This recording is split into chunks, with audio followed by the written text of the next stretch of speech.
You're in the Paracast, the gold standard of paranormal radio. And now, here's Gene Steinberg.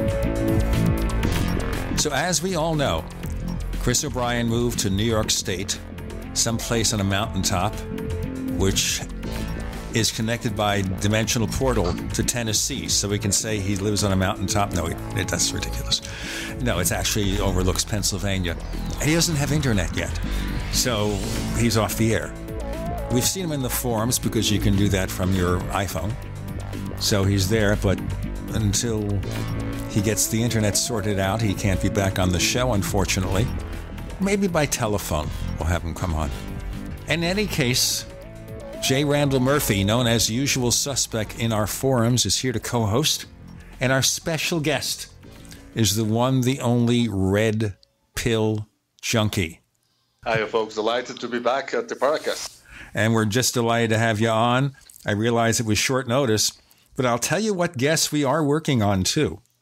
And we all know who this guy is, and I still don't know that he's actually going to come on. But we got close today, and we're hopeful for next week. Rick Doty. Oh! Mm-hmm. Dun, dun, dun. I don't have to say anything. Listen to this. I just say a name, and these two. What was he, the Falcon or something? Or which one was he anyway? I forget at the moment. At some times he impersonated the Falcon, but the Falcon was another guy, a guy on top of him. Well, what's funny about this is when I think of Falcon, I don't think of some kind of wacky character in the UFO field. I think of a literary character. Which one? There were radio and TV shows featuring the Falcon. Okay. I mean, there have been several Falcons, okay? Mm-hmm. The original one, I think, was from the 1940s, a freelance adventurer and troubleshooter. And they wrote a bunch of novels. George Sanders, an actor known in the 40s, 30s, and 40s, played the Falcon. Yeah, and then, it's like a really common name. Right. For that sort of thing. Right. And since I grew up with radio, not that old, of course, but since I grew up with radio, I thought of that before I thought of the bird or the connection. Now, Rick Doty, I will tell you that he's not been easy to get to come on. Mm-hmm. And we only have to see who we'll pair him with. You know, because we want to get an accurate picture of what he's been doing. Mm-hmm. That should be good. I mean, he's all about disinformation and sleight of hand and making people think one thing when it's really something different. Yeah. I mean, okay, so here we go. Yeah, he was here, according to this, he was acted as the Falcon to protect the identity of the real Falcon, reported to be a special agent in the Air Force. So, and he was in there in this, that's part of that whole aviary thing that was going on with Bill Moore and Shandera and Friedman. Mm-hmm. So, yeah, that could be an interesting show, Gene. Well, we're going to see. Now, I asked Greg Bishop if he'd come on, but Greg says Doty doesn't like him. So yep. I don't think... What about Friedman? Stanton Friedman? Yeah, because he's part of this whole aviary thing. That might be an interesting discussion. Well, you know, folks, here's what's going to happen. We may or may not have Rick Doty on next week's episode, but we'll find somebody suitable, I hope, to pair him with. Pardon? Grant Cameron could also be a suitable guest to, you know. Definitely. Yeah, he'd be the guy to get in there because, well, actually, that's the page I'm looking at right now. It was actually written by Grant Cameron. So he's got some background knowledge of that whole thing. All right. Before we go on, I wanted to bring up something. I've sent you both copies of this press release.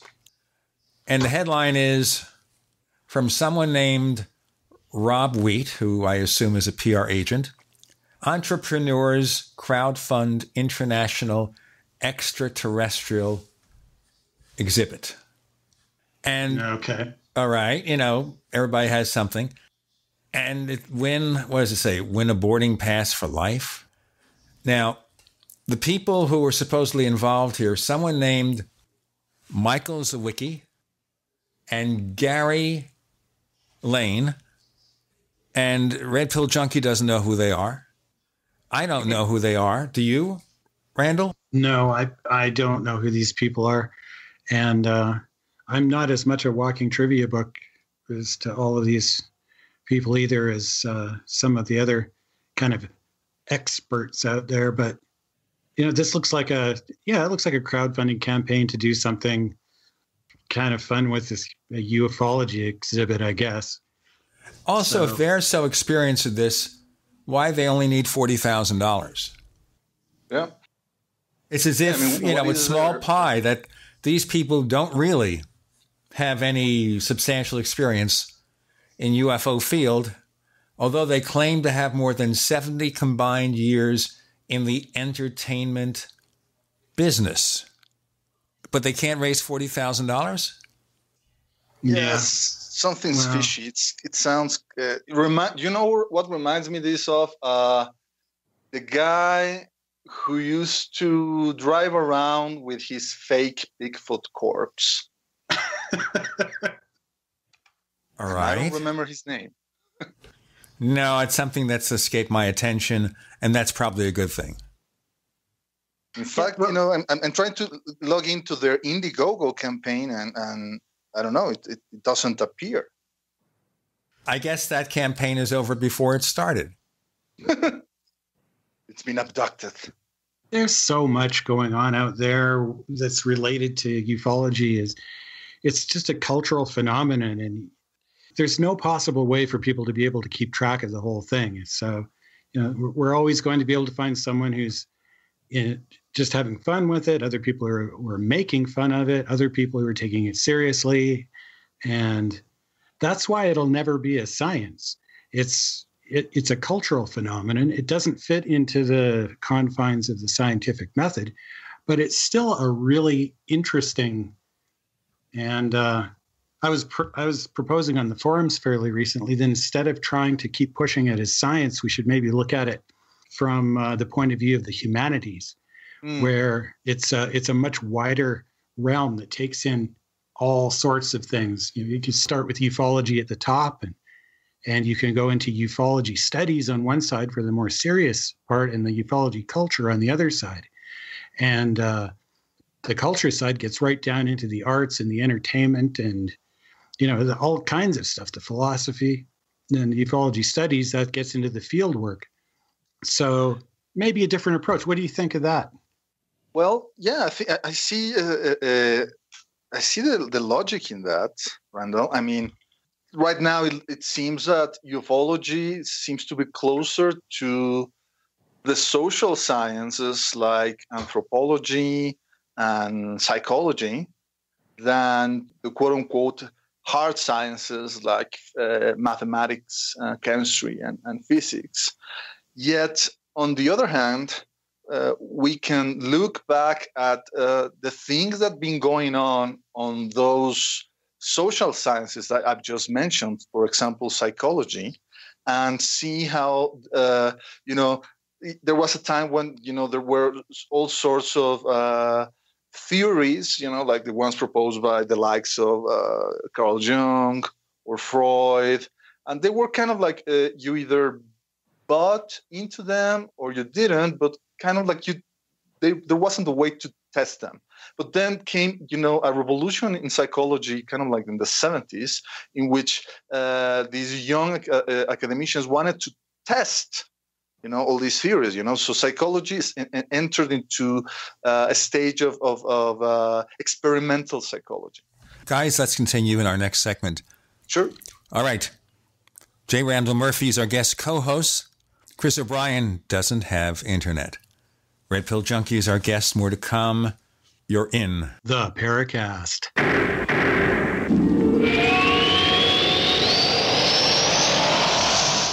We also have swag. We have all these exclusive Paracast things that you can buy. We've got 60 or so different items, and entails t-shirts, sleeves for notebook computers, iPad cases, mouse pads, the Paracast Jumbo tote bag, all sorts of t-shirts and jackets and stuff like that for men and women. We have a Paracast aluminum water bottle. All this stuff, you go to store.theparacast.com, store.theparacast.com. What makes it special is that the items are the best quality, great T-shirts, fabrics, and they have our official logo on them. That's what makes them special, in multiple sizes and colors. We even have stuff for children, stuff for women, stuff for men. We have all sorts of sizes, like small up to X large. A lot of good stuff. That's the swag from the Paracast. You go to store.theparacast.com, stop by, and take a shopping tour.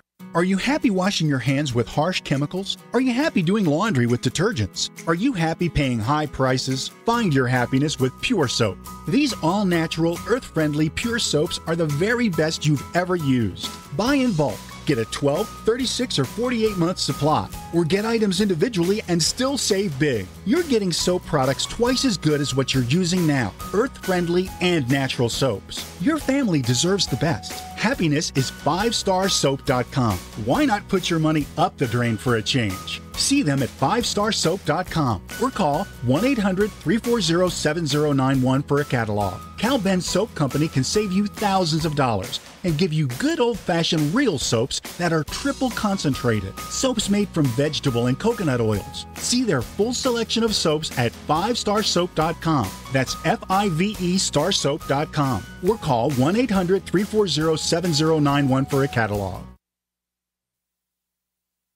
It's a no-brainer. A Big Berkey water filter is the one you need, period. You need a water filter that removes chlorine, fluoride, pharmaceuticals, BPA, and other endocrine disruptors, pesticides, bacteria, viruses, and much more, right? And does it all at only 2 cents per gallon. Get the original and most trusted name in gravity water filtration, Big Berkey. And now GCN listeners receive 5% off ceramic filter systems using code GCN. Call or click 1-877-99-BERKEY or BigBerkeyWaterFilters.com. That's 1-877-99-BERKEY.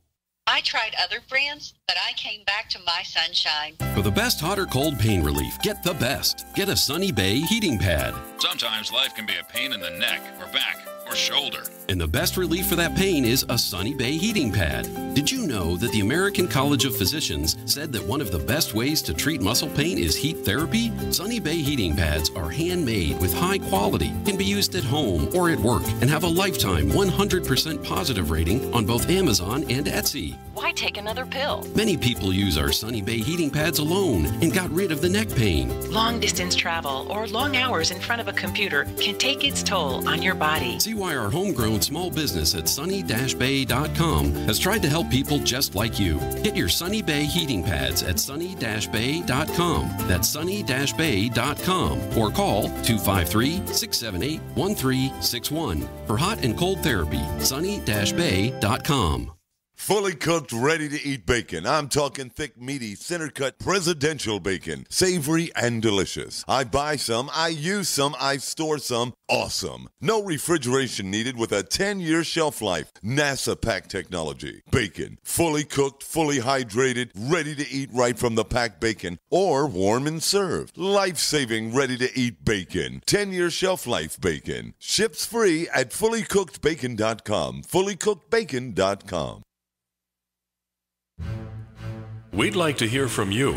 If you have a comment or question about the Paracast, send it to news@theparacast.com. That's news@theparacast.com.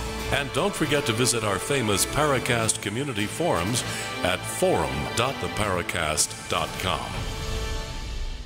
Just want to remind you, we have that second radio show called After the Paracast, where you never know what's going to happen next. And guess what? I don't either. I'm always surprised and quite often amazed what we put together for that show. It's available only to subscribers of the Paracast Plus. We also give you a version of this show that will satisfy people on YouTube who cannot handle normal radio commercials. We give you a version free of the network ads.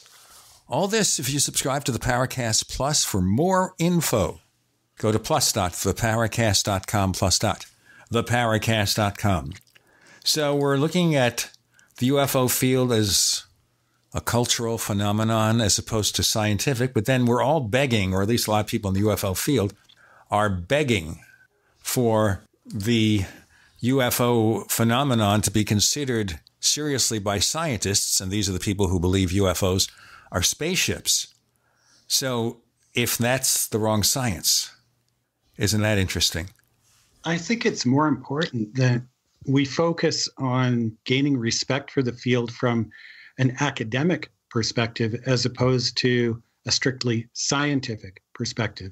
Within academia, the sciences are certainly one faculty, but we also have the humanities, which takes in a wide range of disciplines and studies that is much more suited to what ufology is about in a real sense today. It's no longer simply about investigating sightings and trying to get evidence that can be scientifically examined. It's everywhere. And it's fascinating to study how it's impacted modern culture. Regarding the phenomenon being taken seriously by the academics, I think that's the case. I think that more academicians than we believe actually take this phenomenon very seriously. Only they're not maybe brave enough to actually go out in public and state their interest because of the way that academia handles itself. If you, for example, don't have tenure, are into this pressure of going into this cycle of publish or perish, and you're trying to get grants, the least thing you want to do is kind of like show yourself as this maverick, or this iconoclast who goes into topics that are yet frowned upon by mainstream society. And yet this mockery that we used to witness in mainstream media, well, we have to admit it, it's starting to slowly erode.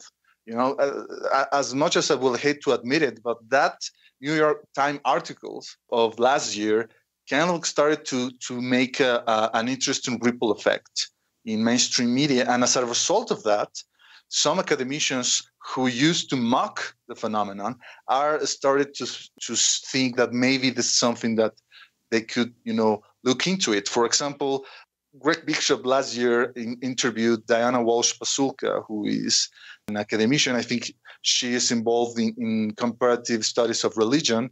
I don't remember in which university, but her upcoming book, American Cosmic, is going to be published by, I think, Oxford University Press. Anyway, she told this anecdote of one of her colleagues who used to tease her and mock her because she was interested into the UFOs. And after the New York Times article was published, she received a call from this same guy asking her if she will be interested in joining him in some kind of like study or trying to create some kind of like academic group to try to go into getting into the study of UFOs. And she amusingly said, get lost, you had your chance, Buster. It's a small example, but I think it's a good one that academicians are prone to change their attitude if they see that there is a change in the culture. And there is. You're absolutely right. We've seen an incredible shift in the media attitude ever since this To the Stars Academy thing has come out. And I think it's really good. But how do we keep that going? And when we've still got the skeptics breathing down our neck and trying to tear that down as quickly as possible? That's my question. Well, the skeptic movement I perceive that it's fracturing all by itself. Richard Dawkins and all these guys that used to have so much clout in the media don't have that clout anymore. I mean, Richard Dawkins is pretty much his worst enemy right now. I mean, people who used to admire him now cringe every time he, tweets something that turns out to be either misogynist or xenophobic or against Muslims. So, he kind of like started to be relegated by the skeptics movement. And another, leaders of the skeptic movement are also in hot waters. I just read an article in BuzzFeed about Lawrence Krauss, who with Dawkins produced this documentary, The Unbelievers. And before that, he was a very respected popularizer of science because of his books like The Science Over Star Trek. And now he's been accused of sexual misconduct and sexual abuse. So I don't see the skeptic movement being as powerful as they were like 10 years ago. But on the other hand, what I'm seeing is these other new like forum groups of skeptics, like the Roswell research team, the guys who managed to uncover the truth behind the infamous Roswell slides in less than 48 hours. And there are other forums that managed to also debunk that Chilean UFO video that was promoted by Leslie Keane last year. I don't remember the name. The Metabunk, I think, is the name of this group. So I'm seeing that. I'm seeing this new approach to skepticism that I actually embraced and I'm welcome. This crowdsourcing, open-sourced way of sharing knowledge, of people going and cracking something that apparently is unsolvable. And these guys are very smart and they manage to solve cases very rapidly. Some of these groups they're including people who are genuinely interested in the UFO phenomena as well. You could call them skeptical ufologists. They're actually a really good collaboration between what's traditionally been the skeptics on one side and the ufologists on the other. Mm-hmm.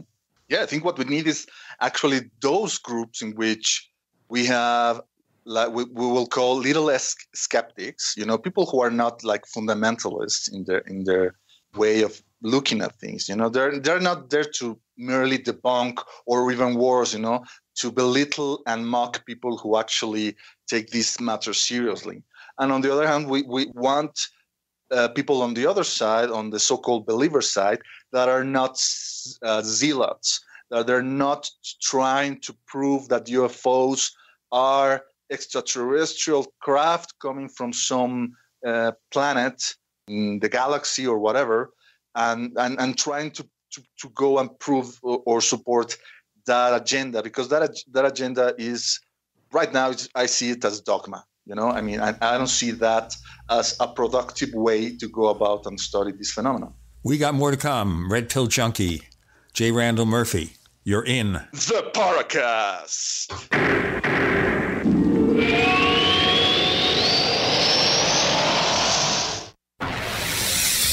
You are listening to GCN. Visit GCNlive.com today. Hi, this is Ted Anderson. I'm here to tell you about GCNtelecare.com, a team of board-certified doctors assisting you 24 hours a day, 7 days a week, 365 days a year. Within 15 minutes of registration, care your family can afford. Revolutionizing the healthcare industry, virtual consulting providing diagnosis of non-emergency medical issues by phone or secure video on computer or smart mobile devices. GCNtelecare.com. Virtual care anywhere. Anytime, any place, anywhere. Radio remains the most intimate of all forms of media. At home, at work, in the car, on smartphones. Over 90% of consumers still listen to radio every week. That makes choosing radio as a place to advertise your business one of the best decisions you can make. Email advertise@gcnlive.com and partner up with an experienced GCN representative. Advertise@gcnlive.com. Easy, affordable, effective. Have you checked your Google search results lately? Search results are usually the first impression that people form of you or your business, so make sure that they create a positive impression with ReputationDefender.com. What the internet says about you can have a big impact on your life and your livelihood, even if it's not true. Fortunately, you can now control how you look online and in online search results with ReputationDefender.com. Call 800-831-0771 now. That's 800-831-0771 for your free reputation analysis. If you have negative material from an ex-employee, upset patient, or former client, newspaper article, legal issue, social media, or other source showing up in your search results, you can combat it with ReputationDefender.com. Our dedicated experts in patented technology can help make your online search results look their best. Call 800-831-0771 to learn more. 800-831-0771. That's 800-831-0771. Or visit ReputationDefender.com. What would your life be like if you woke up each morning with new vitality, feeling better than you have in years, and you noticed a difference in your sleeping patterns, blood sugar levels, and had a sense of well-being overall? There's something that is changing thousands of people's lives, and you could be one of them. It's called Heart and Body Extract. Sharon Harris, co-creator of Heart and Body Extract, talks about the positive effects of Heart and Body Extract. What happens with the formula Heart and Body Extract is it's giving the body the necessary vitamins, minerals, amino acids, enzymes, and phytonutrients so the body will heal itself. And yes, the body does have the ability to balance blood pressure, balance cholesterol, clean and unclog the arteries. It can also work on balancing the circulation for diabetics. So the body is an amazing thing. It simply needs some help so it has the tools to heal itself. Heart and Body Extract gets results. To order your 2-month supply, call now, toll free at 866-295-5305. Order online at hbextract.com. Hi, Peter Vaccaro for ParanormalDate.com. Are you looking for love in all the wrong places? Now you have a chance to change that by signing up for free at ParanormalDate.com. This incredible dating site puts people of like minds together. People who are interested in the strange, the unusual, mysteries, ghosts, UFOs, and the afterlife, and so much more. ParanormalDate.com was developed for you, people seeking a viable alternative to the other dating services. You can join for free by going to ParanormalDate.com, and if you decide you like it and want to connect with people, use the code GEORGE for a substantial discount. Mark Rawlings, president of ParanormalDate.com, says so many people hunger to share their experiences about the paranormal, the unexplainable, or the afterlife, and so much more, and this is the source for them to meet and share that common interest. So sign up for free at ParanormalDate.com, ParanormalDate.com, and use the code GEORGE if you decide to connect with someone you like.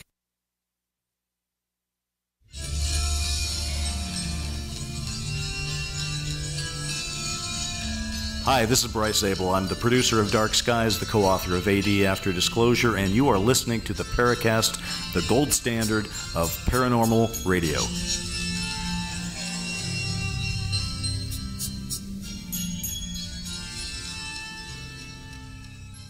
Oh, yeah. That's one of the overwhelming renditions of the Paracast. Nobody else can do it better. Nobody does it better. All right? That sounds like a song. That sounds like a song title. Oh, well. Miguel is here, Red Pill Junkie, and also J. Randall Murphy. For those who are not familiar with RPJ, I want to ask a quick question, which he's answered 10,000 times. All right? How did you pick the name Red Pill Junkie of all the names that you could pick? The exact process is kind of like a mystery to me. It's just like the same way that everything that creative or every idea that pops into your head. What I can tell you is that when I was younger, I became really obsessed with the books written by Carlos Castaneda. You know, all these, the teachings of Don Juan, A Separate Reality, Tales of Power, Journey to Ixtlan. I really thought there was something of incredible value into those narratives. And even though today, if you ask me if I believe those stories were actually true, I will say that probably they were. That probably they were all fictional, and they were all the result of Castaneda's imagination. And even though I say that, you know, more power to him, because the stories, I think, they still carry a lot of value, especially with regards to the philosophy he imparts. But anyway, when I read that, and then when I went to watch the movie The Matrix, you know, in 1999, I found so many parallels and correlations between the Castaneda's books and this also fictional story by the Wachowski brothers that I, you know, couldn't pass that away, you know. And as a result, I realized that The Matrix is just another retelling of the age-old tale of Gnosticism, the idea that this world is kind of like an illusion, maybe even a prison, if you want to think about it that way. The only way to try to escape that prison is first, you know, realizing that it's an illusion, and then trying to use that knowledge into finding a way to the truth. You know, that's the way that's the thing that the Gnostics used to tell us thousands of years ago, and those teachings are found in the scrolls that were found in the Nag Hammadi library.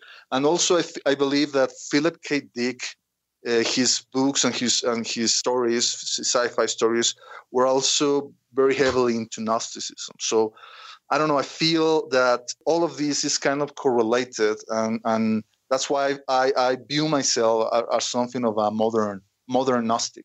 I'm really glad you asked that question, Gene, actually. And when you're mentioning the Matrix, I know just about everybody knows what that is, but for the few that don't, that was a 1999 science fiction action film by the Wachowski brothers with Keanu Reeves and Lawrence Fishburne and Carrie-Anne Moss, hailed by some as one of the best movies ever made.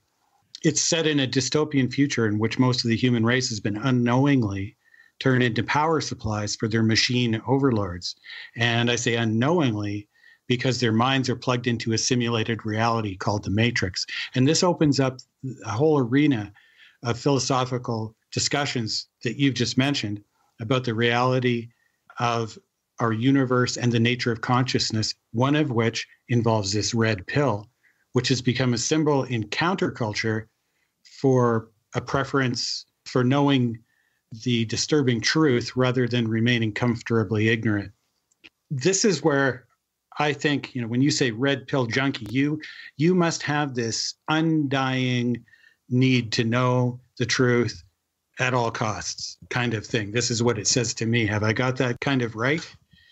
Yeah, you got it right. I mean, to me, because in the movie, spoiler alert, guys, but then again, it's a movie that's, I don't know how many years, almost. It's old enough now. I think we can talk about it. Yeah, exactly. So the hero of the story, Neo, is given this choice between having a blue pill and the red pill. And the choice of the red pill is that you will be awakened to the real truth of the world, which also means that whatever happens, you cannot go back.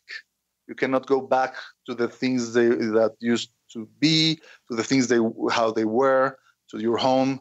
And that's the choice. And I guess to put myself the name Red Pill Junkie was kind of like, obviously tongue-in-cheek. The kind of like saying, okay, so this is the guy that's so stupid or so numb or asleep that only one pill is not enough. You have to keep giving him a red pill every so often, otherwise he will forget. He will forget that he's in the Matrix. That's actually true. I mean, we keep forgetting. So I feel that once in a while, stuff happens in our daily lives, stuff like the UFO phenomena.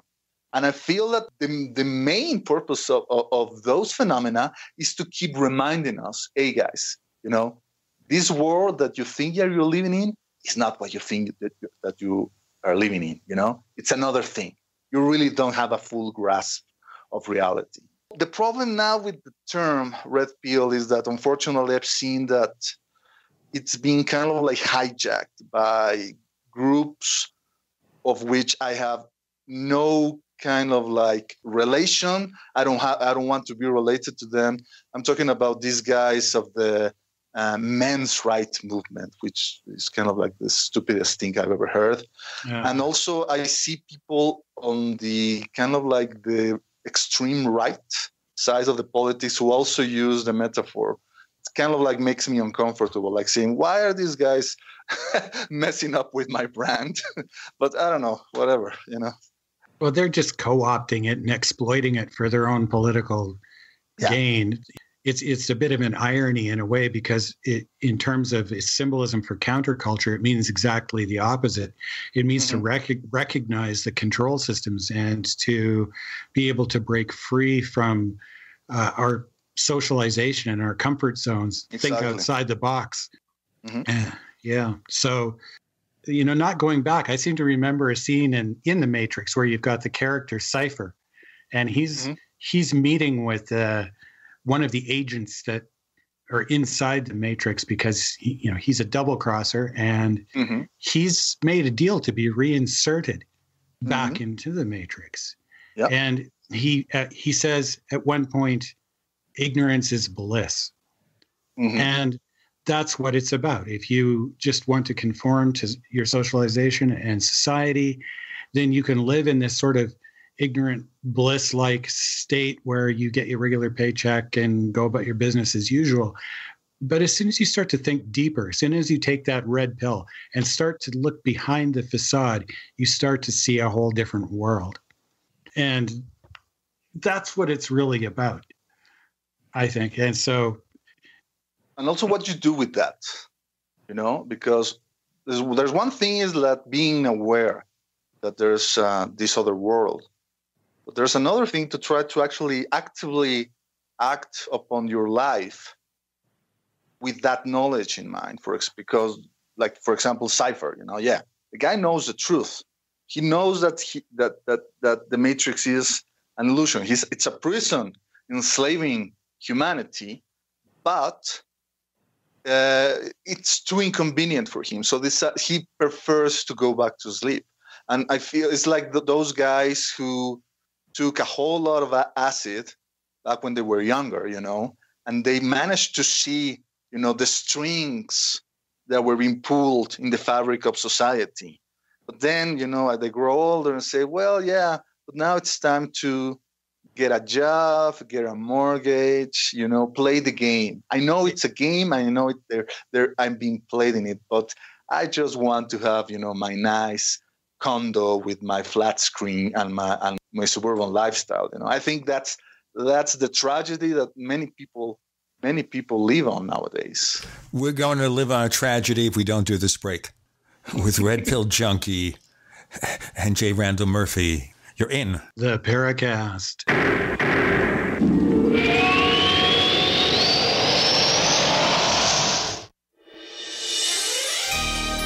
Thank you for listening to GCN.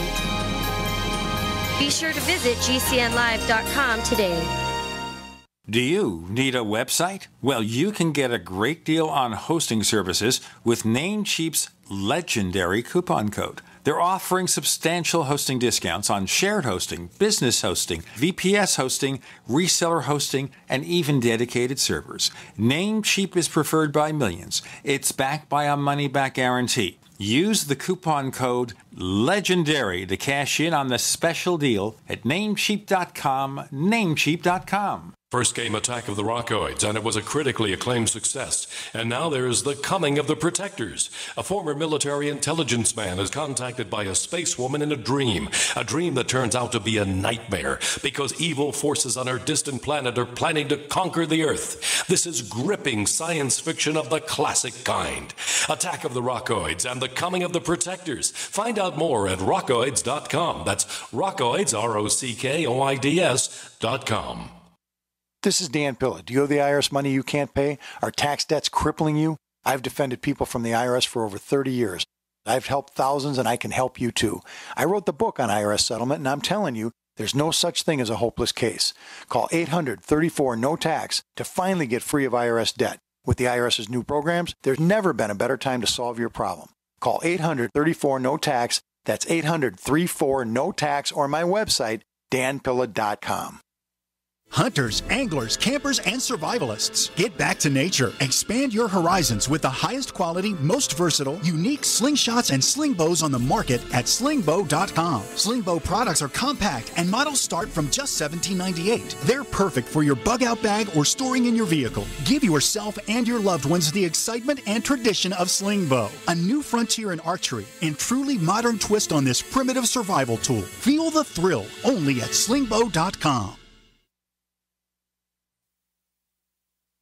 Frustrated trying to get business capital? Want to take the slow process and rejection out of the equation? GCNloans.com removes the slow, irritating approval process. Instead, get quick, simple funding. Powered by David Allen Capital, 80% of our pre-qualified clients are approved in days. Pre-qualify at GCNloans.com and get your money this week. It's that easy. GCNloans.com. That's GCNloans.com. Are you still looking for that one iodine that you can really trust? A medical doctor endorsed product that is backed by honest research and true integrative science? Then search no further. Go to NutriMedical.com for Dr. Bill Deagle's Nutriodine, proven time and time again to be the very best iodine available for you. Nutriodine is the only Tesla-activated monatomic plasma iodine in the world. It optimizes mitochondrial function and generation of new mitochondria from totally neutralizing the venom from a desert recluse spider bite in Southern California to eliminating malaria parasites reported by medical missionaries in central India. Dr. Bill's Nutriodine is simply the most powerful healing formula there is. Nutriodine clears the body of all known pathogens, restores it to an alkaline state, and even promotes stem cell regeneration. Order Dr. Bill's Nutriodine today at 888-212-8871 or visit us online at NutriMedical.com. Water is the single most important thing your body needs, so you want to be sure it's the best for you and your family. Since 2005, thousands have depended on Berkey purified water. The Berkey Guy provides the lowest priced filtration systems in every size. For incredibly delicious water now and in an emergency, get to goberkey.com or call 877-886-3653. 877-886-3653. goberkey.com.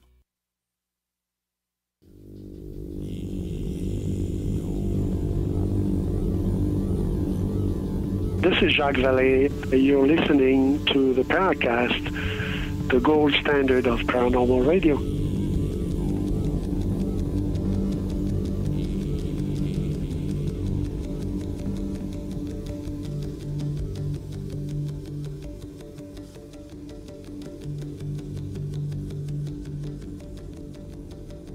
Now, way back when, and in one of our best editions of the Paracast newsletter ever, we had an article from Red Pill Junkie about the apparent relationship between near-death experiences and UFO abductions. And I remember this because I said, can you give me 1,000 or 2,000 words? And he said, sure.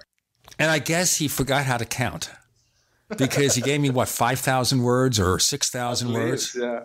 Yeah, it's like he's running a little bit late. He gets it to me, and I'm looking at the beginning, and I'm scrolling through it, and I'm scrolling through it, and I'm scrolling through it. It just kept going. It's not repeating itself. He's got references and bulleted lists. Anyway, and I think it's one of the best features we've ever run. And I like this guy more and more, that his amazing brain, with or without a psychedelic, I have no idea, has come up with this sort of stuff. And in our correspondence deciding what we talk about today, and as you see, we have almost a third of the episode is done, and we haven't had a problem figuring out what to talk about.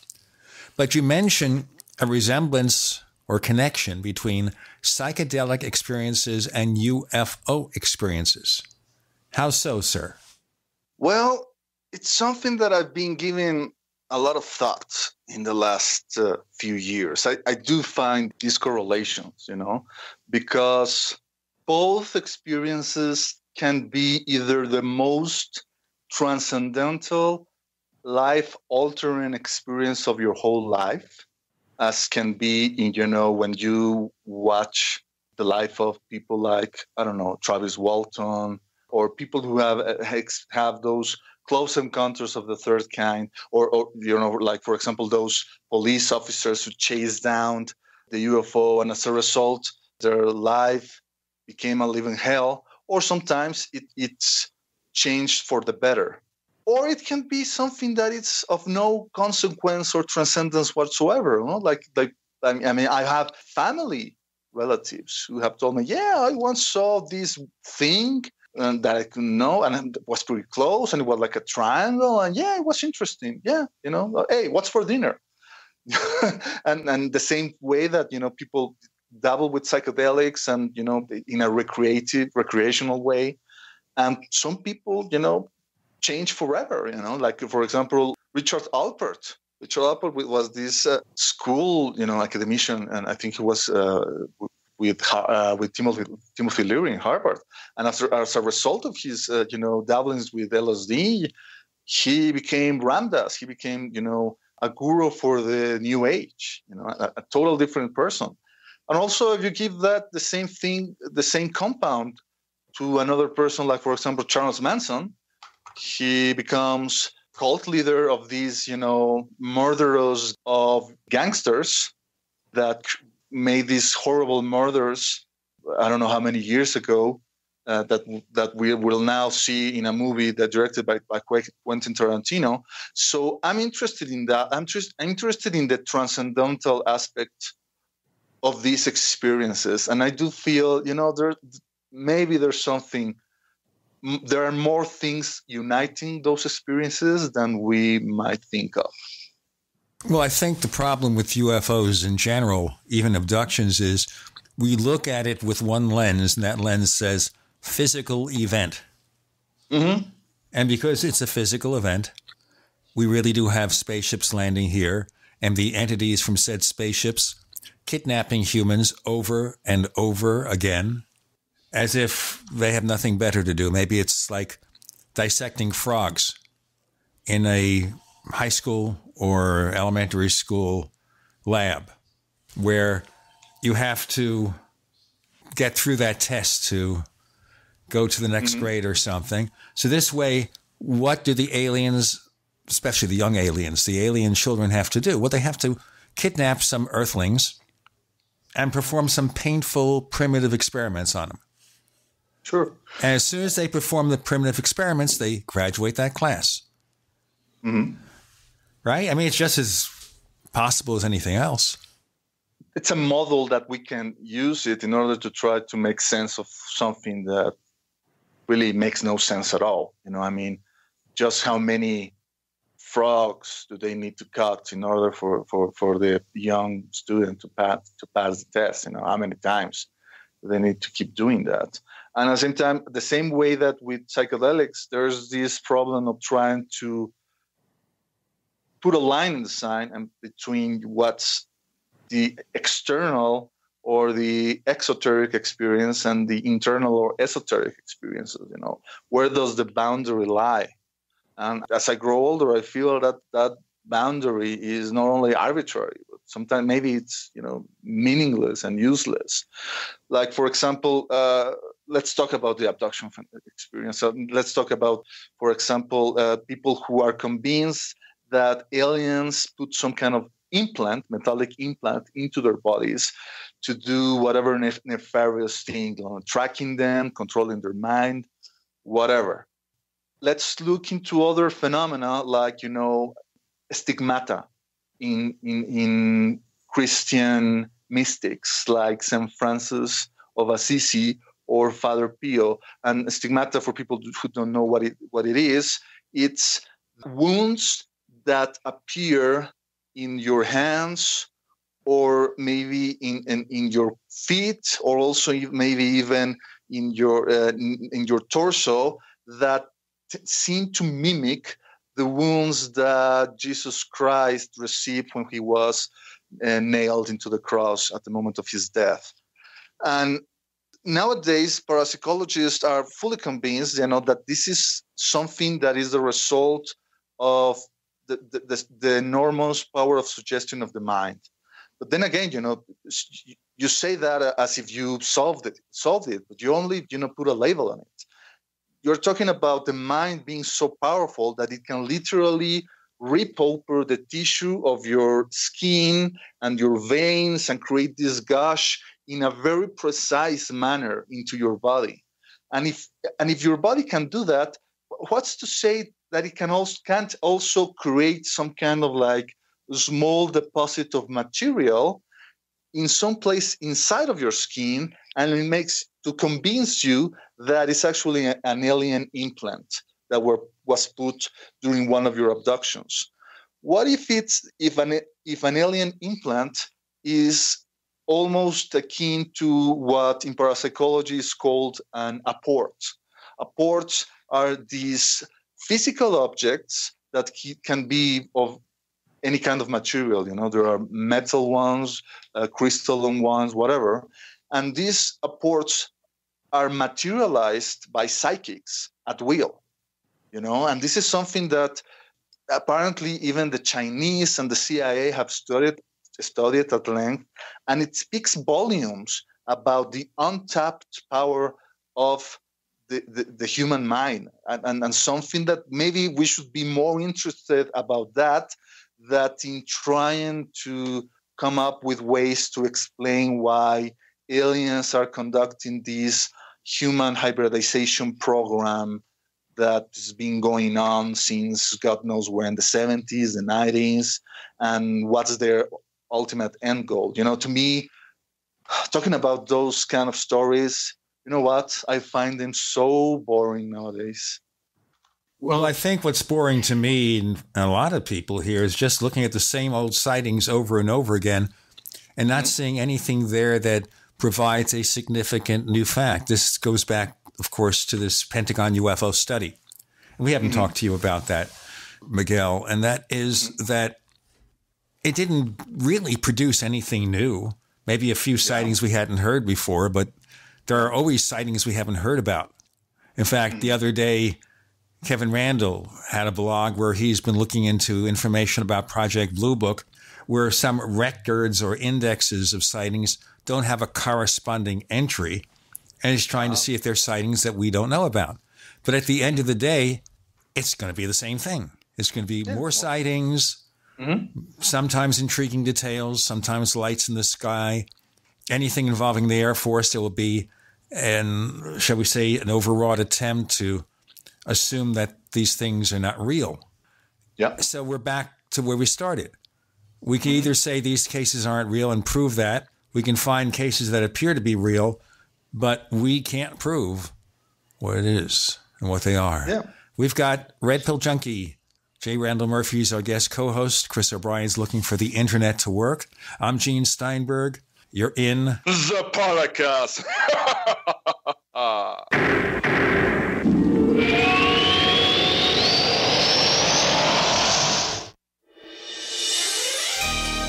Thank you for listening to GCN. Be sure to visit GCNlive.com today.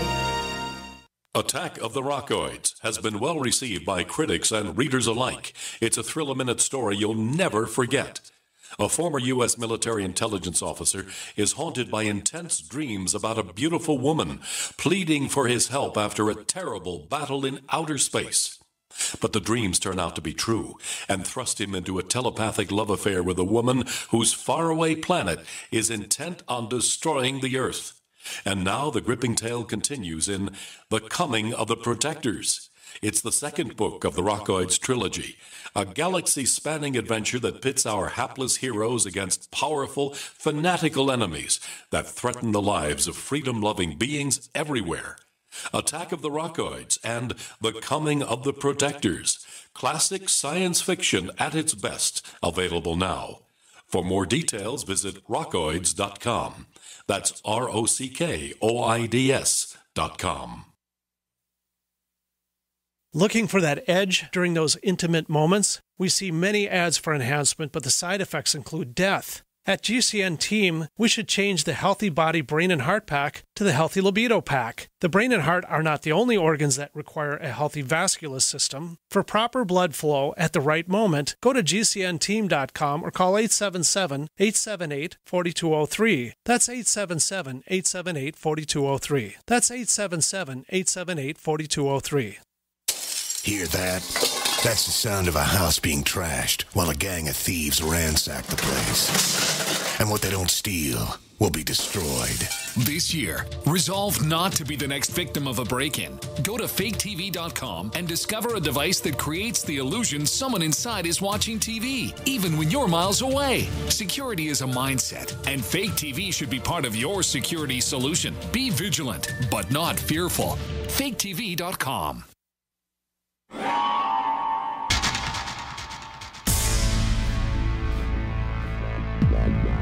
Welcome back to the Paracast, the gold standard of paranormal radio. And now, here's Gene Steinberg.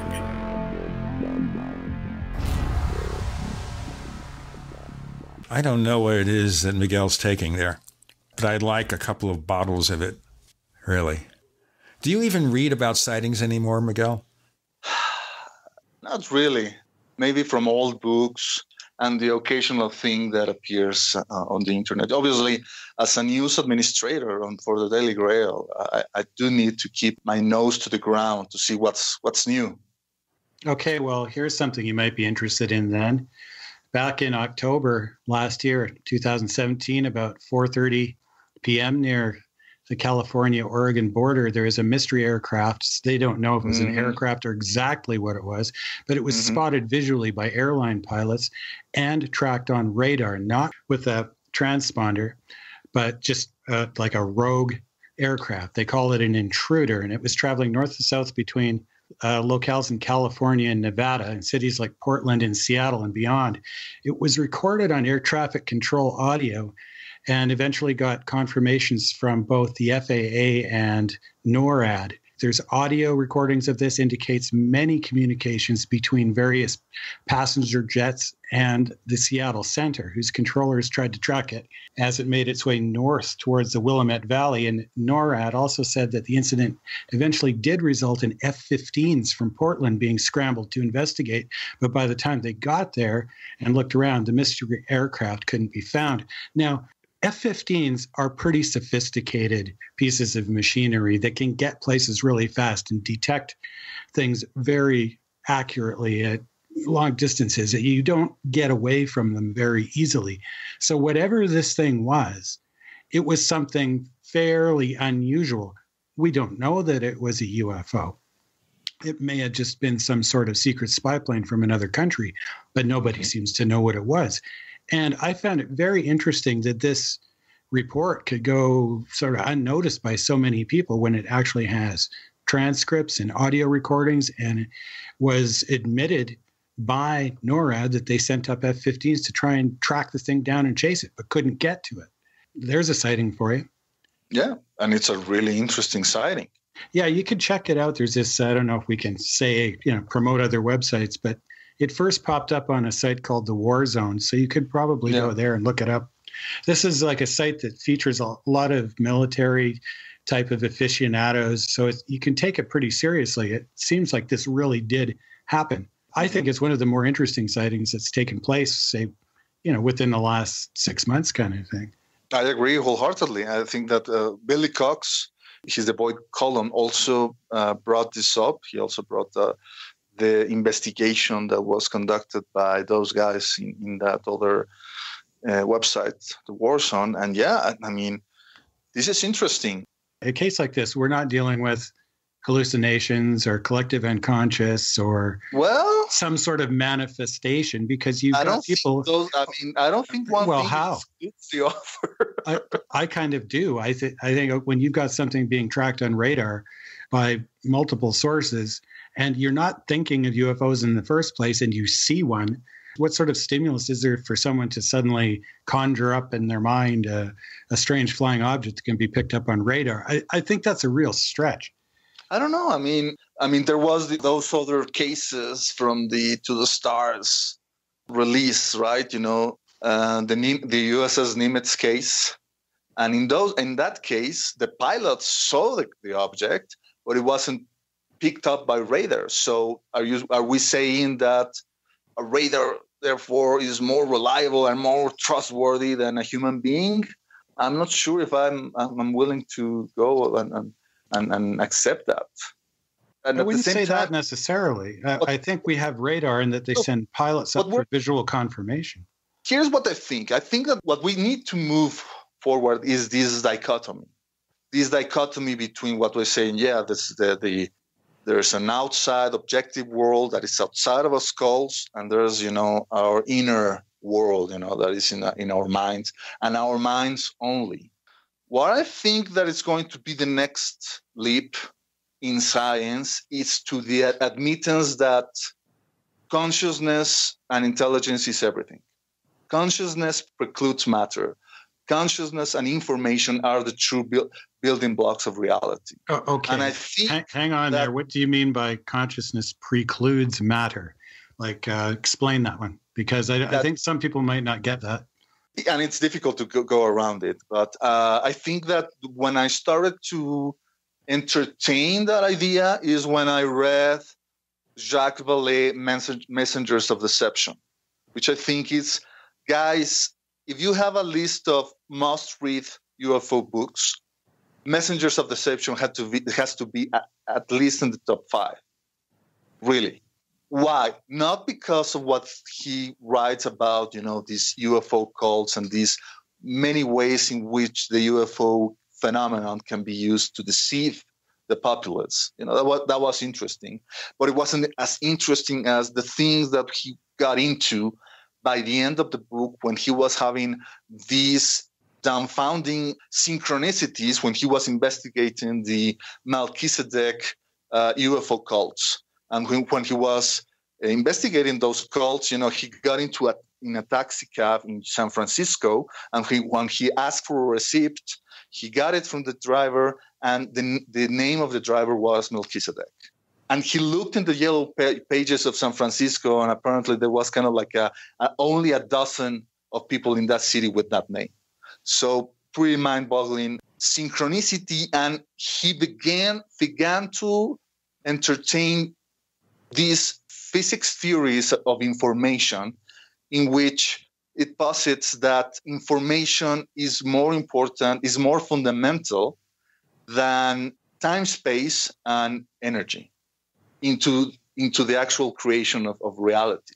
So he's not alone in this, Randall. There are a whole lot of cutting-edge scientists. Obviously, these guys tend to be pretty old because you can only go into such heresies, into these affronts to the materialistic model of science, when you are pretty much untouchable, when you have a Nobel Prize in your sleeve, behind you on your belt. That's sort of a bit of, and I just to interject here a little bit, because before we move on through too many related concepts, it's just because people have notoriety and credentials doesn't necessarily mean they're correct. So true. Now with the case with Vallée, he's a genuine astronomer. And a computer scientist. That's right, and a computer scientist. So he's naturally going to be drawn towards ideas like information as reality. And these are all very interesting. But if we start to say something like consciousness comes before the material world, then what exactly are we saying? Are we saying that without consciousness, there would be no material world? Yeah, we're saying that. We're saying that the universe is conscious. Everything in the universe is conscious. Everything. And what kind of evidence is there for that? We're moving into a panpsychist model. Yeah, and that's pretty sort of... that's getting out there in terms of any kind of... Cartesian materialists who don't want to go that way and will say, okay, just humans are special because humans have this, inner life of the mind. But, this desk that are near me doesn't have that, or the chair that are near it. But then again, all these things are made out of atoms that were spewed out by the same star. Right. Well, like I would say, okay, we know the universe is, at least the one we're in now, is, in the order of several billion years old, and that people didn't even exist. So there, at one point, there was no consciousness in the universe. Was no but the universe must, but there was no humans around to be conscious. The Earth didn't even exist. The only conscious entities in the universe? Well, what are we saying? The sun is conscious too. That's the pretty much nonsense. That have no problem entertaining. Even the Japanese have no trouble entertaining the idea that immaterial objects have a soul. Hey, let's continue this in our next segment with Red Pill Junkie. J. Randall Murphy and Gene, you're in. Paracast.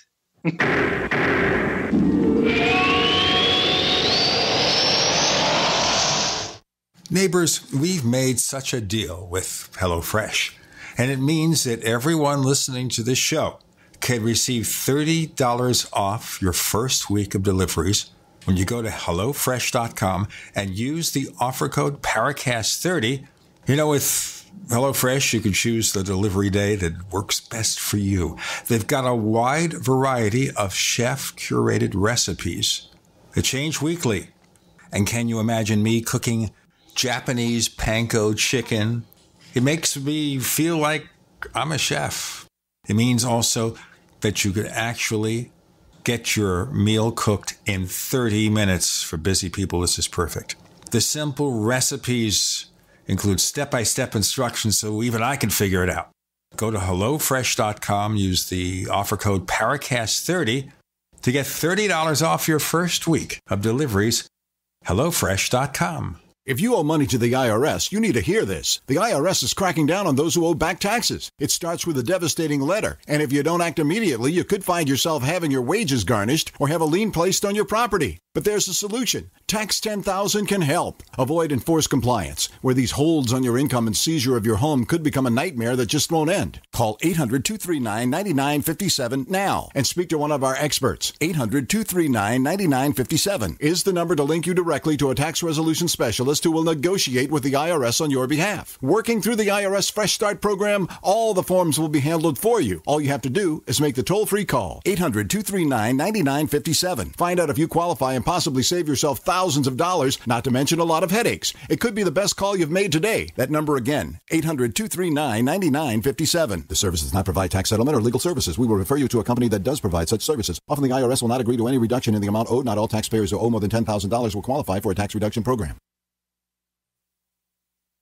Fully cooked, ready-to-eat bacon. I'm talking thick, meaty, center-cut presidential bacon. Savory and delicious. I buy some, I use some, I store some. Awesome. No refrigeration needed with a 10-year shelf life. NASA-packed technology. Bacon. Fully cooked, fully hydrated, ready to eat right from the packed bacon. Or warm and served. Life-saving, ready-to-eat bacon. 10-year shelf life bacon. Ships free at fullycookedbacon.com. Fullycookedbacon.com. Have you checked your Google search results lately? Search results are usually the first impression that people form of you or your business. So make sure that they create a positive impression with ReputationDefender.com. What the internet says about you can have a big impact on your life and your livelihood, even if it's not true. Fortunately, you can now control how you look online and in online search results with ReputationDefender.com. Call 800-831-0771 now. That's 800-831-0771 for your free reputation analysis. If you have negative material from an ex-employee, upset patient, or former client, newspaper article, legal issue, social media, or other source showing up in your search results, you can combat it with ReputationDefender.com. Our dedicated experts in patented technology can help make your online search results look their best. Call 800-831-0771 to learn more. 800-831-0771. That's 800-831-0771. Or visit ReputationDefender.com. The answer to being in control of your own healthcare is freedom from insurance. Become part of a group of self-pay patients that come together to share in each other's medical expenses. Individual share amounts begin at $107 a month and $347 for families. Choose from 3 health-sharing programs. Holistic treatments may be eligible for sharing. See guidelines. Discount programs available for dental, vision, and pharmacy. Go to libertyoncall.org. That's libertyoncall.org.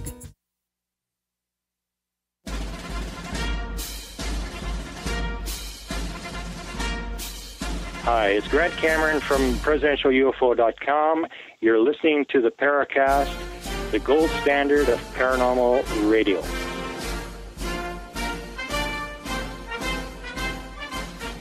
He must ask that question. You never know what the answer is.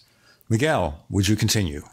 Right. I mean, I'm not saying I'm right, Randall. I'm saying that I'm more than willing to entertain these ideas that, objects or things that we think are immaterial, are dead, devoid of consciousness, may be conscious in some way that we don't understand. I think like, for example, the sun or the earth itself, Gaia. I'm not the first person who will entertain the possibility that the UFO phenomenon is some kind of manifestation from the Gaia consciousness, the planetary consciousness of the earth.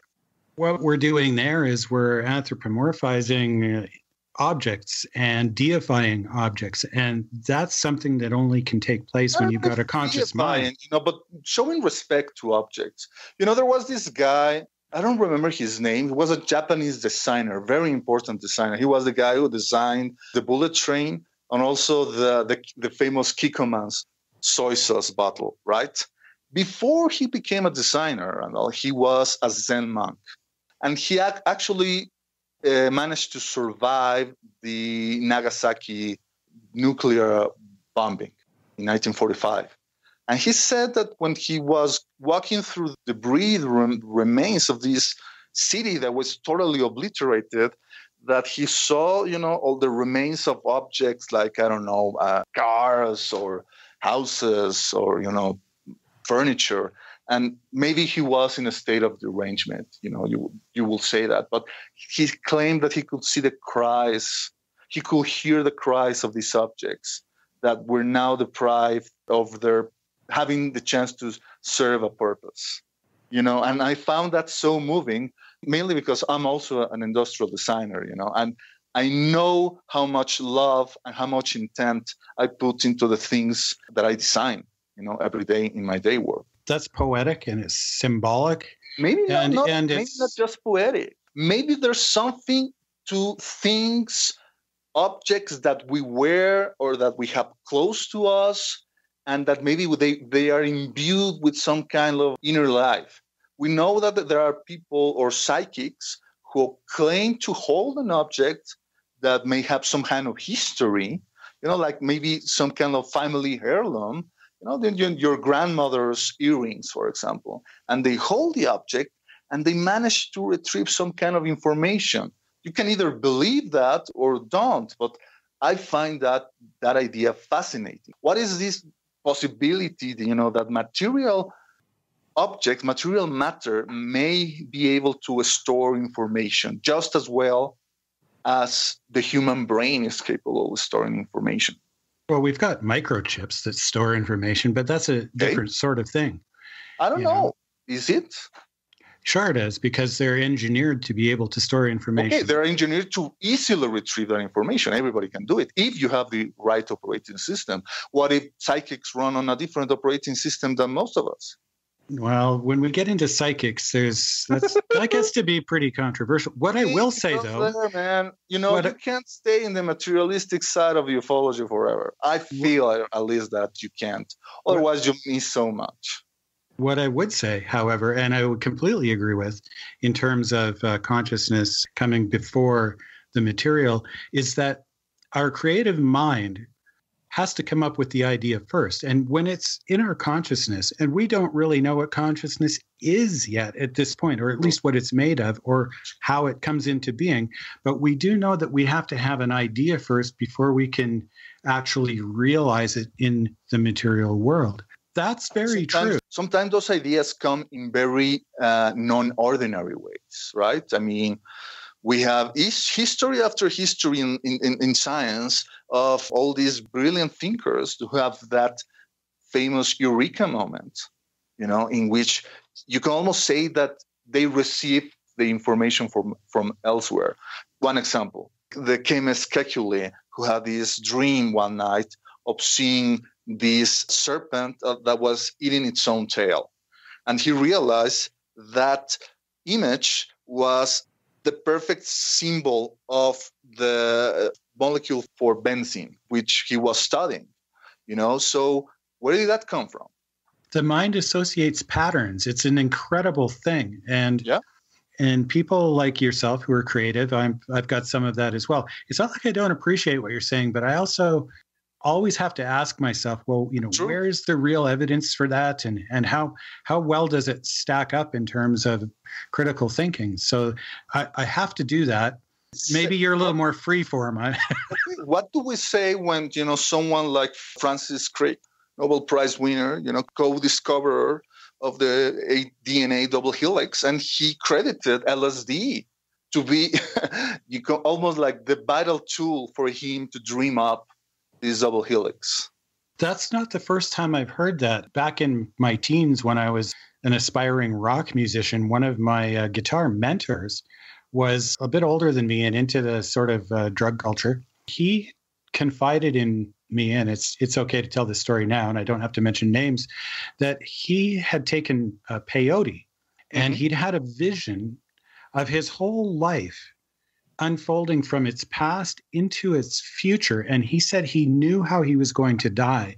And the way that it unfolded was exactly like a couple of film strips, he said, that were wrapped around each other in this pattern that he described as, I later realized, was a double helix. So this I find very fascinating, that people do have these insightful moments that are difficult to explain in normal psychology.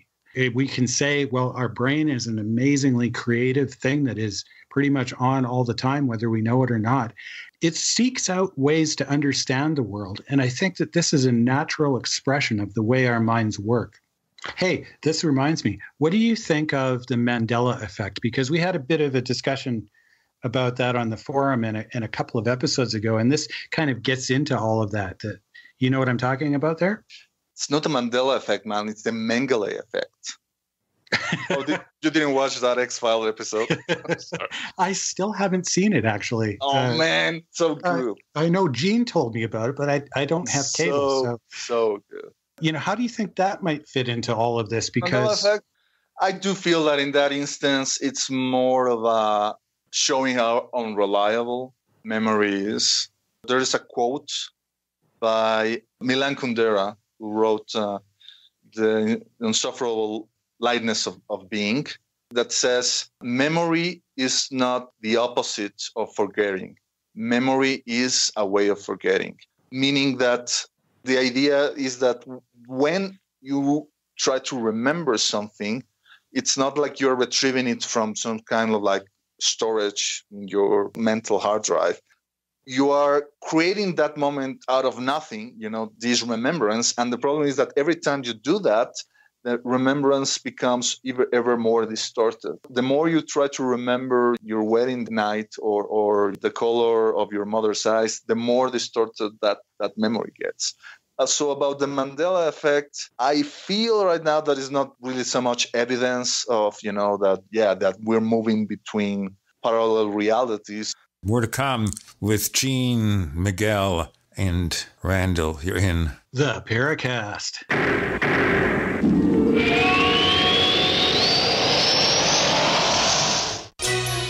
Thank you for listening to GCN. Visit GCNlive.com today.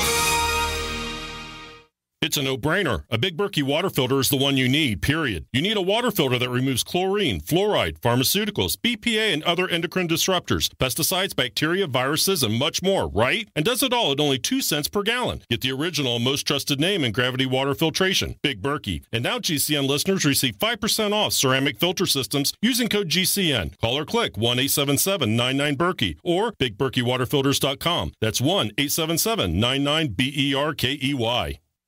This is Dan Pilla. Do you owe the IRS money you can't pay? Are tax debts crippling you? I've defended people from the IRS for over 30 years. I've helped thousands, and I can help you too. I wrote the book on IRS settlement, and I'm telling you, there's no such thing as a hopeless case.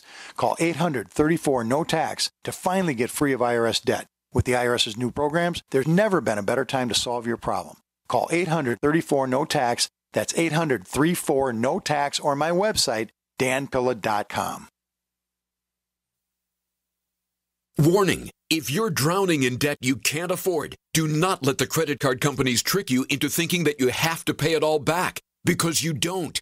What the credit card companies don't want you to know is that there's actually a way to get debt-free without paying off your entire debt or going bankrupt. If you have $5,000 or more in credit card debt, you now have the right to let us settle that debt for a fraction of what you owe. For free information, call Credit Associates now. 1-800-959-5759. We'll even show you how much money you could save. If you can't afford to pay off all your debt, do not let the credit card companies trick you into thinking that you have to. Call Credit Associates now for free information on how to get debt-free faster than you ever thought possible without debt consolidation or bankruptcy. We depend on your success and offer a guarantee, so there's no risk. For free information, call now. 1-800-959-5759. That's 1-800-959-5759. 1-800-959-5759. Have you heard the warning from the dead doctors don't lie guy? I'm talking about Dr. Joel Wallach. He says if you have a 4-inch medical chart, if you take prescription drugs for high cholesterol or high blood pressure, arthritis, joint pains, or other health issues, the medical profession is failing you.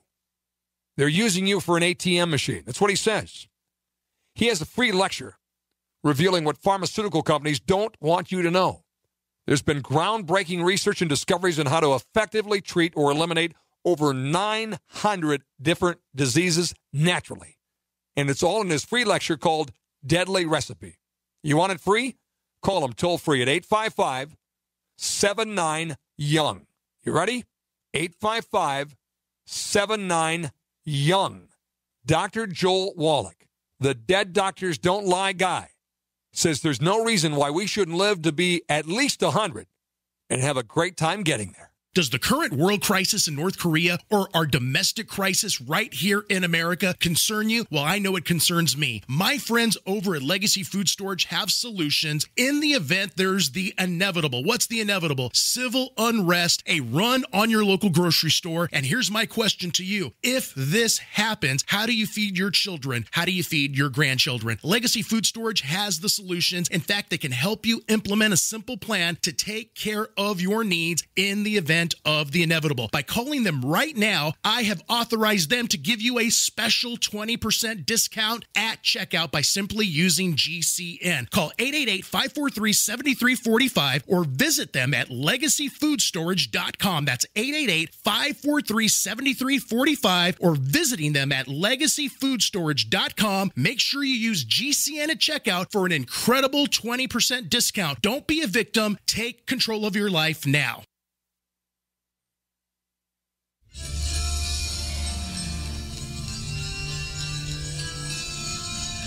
Hi, this is Bryce Abel. I'm the producer of Dark Skies, the co-author of AD After Disclosure, and you are listening to the Paracast, the gold standard of paranormal radio.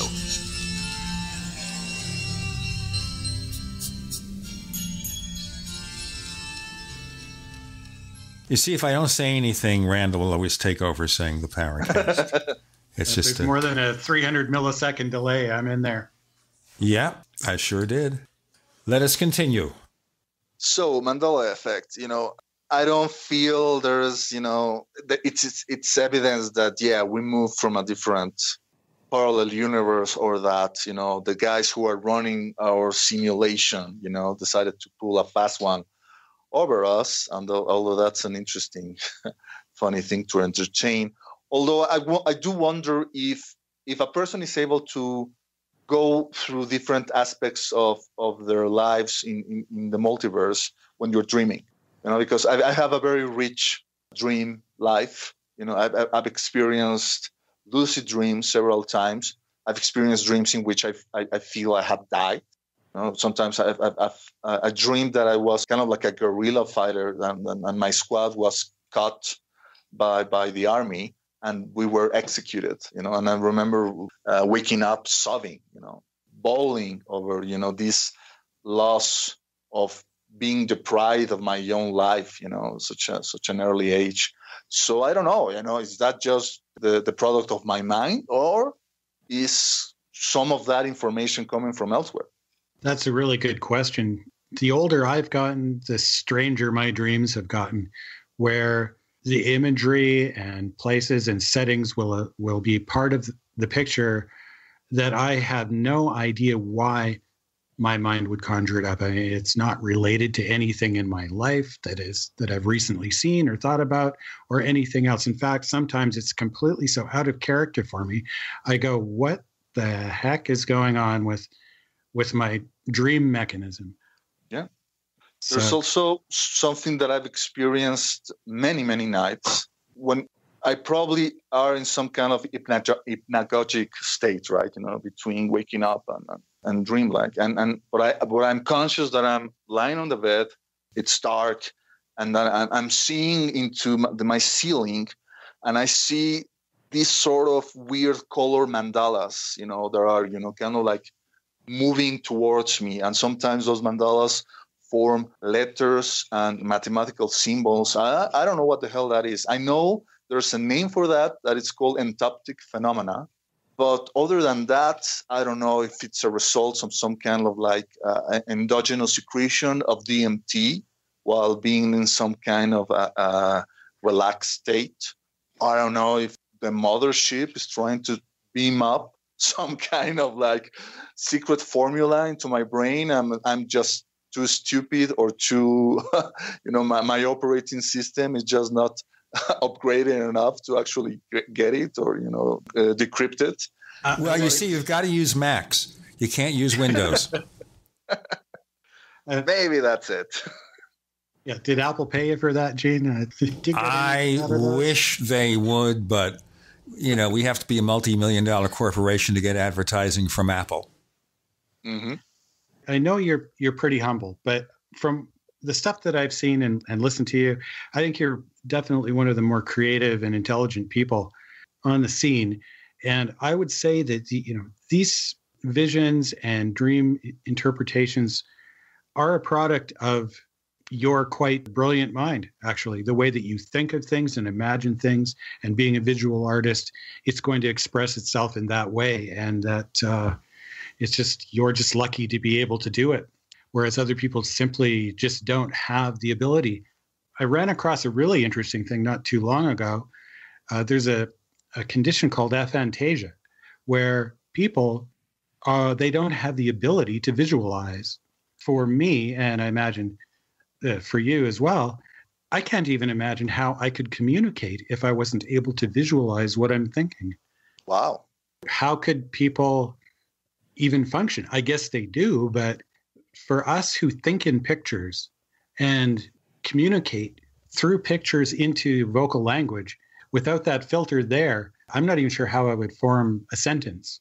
I mean, I can visualize sound as well as imagery, but these people, they just don't have that ability, and yet they somehow function in the world.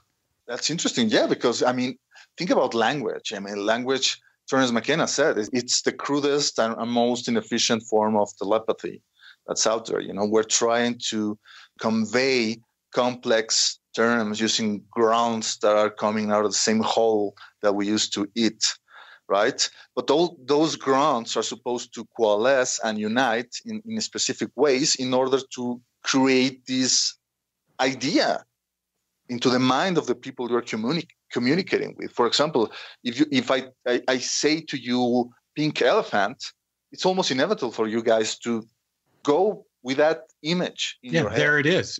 I can see it now. Or if someone says, I just bought a red Ferrari, you've got it. In my case, there's a blonde in the passenger seat too, but why not red-haired? Why not brunette? Yeah, exactly. I think it goes back to National Lampoon Vacation, possibly. It could be something to do with that. Which, brings us back to that idea that when people communicate with aliens, they do so telepathically, and yet this telepathy seems to be primordially oral, right? Like they're listening to this voice inside of their heads. And I've always thought that shouldn't be the way in which telepathy works. I think that telepathy should work in the way of more like transmitting images into the mind of the recipient instead of, words. Otherwise, aren't you missing the beauty of the medium of, you're literally going without making the noises that are picked up by the ear of the person, and then those sounds are, translated into some kind of vibrations that are decoded by the brain of the recipient. Wouldn't it be more efficient to go, instead of saying red Ferrari, to transmit that image directly into the mind of the recipient? I think that's even the way that people who go into all these things about remote viewing try to condition their brains. I think some people do have that type of an experience when you go back to some of the uses of hallucinogens, for example. I mean, that isn't telepathy, but I think the kind of messages that they get from the experience are often very visual and symbolic in nature and don't involve any type of, a lecture from a higher power. Mm-hmm. Have you ever had any kind of telepathic experience? That's a good question. I don't know.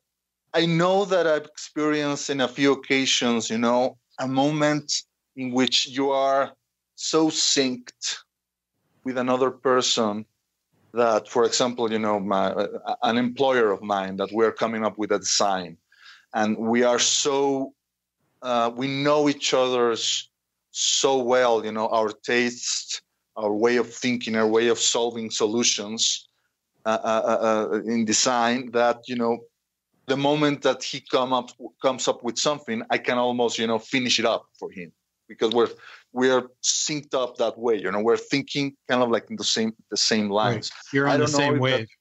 We are on the same wave. I don't know if that will be akin to telepathy, but maybe it's a good approximation. I also know that there are people who, I don't know, they manage to watch someone in a crowded place, and then, you know, unexpectedly that someone, you know, raises their side, you know, and they connect, you know, that what makes you feel, you know, that feeling. I think everybody has felt it, you know, that someone is watching, you know, and you turn your gaze, and yes, someone is actually, you know, looking at you directly.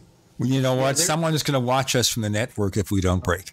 With Gene, Miguel, and Randall. You're in the Paracast.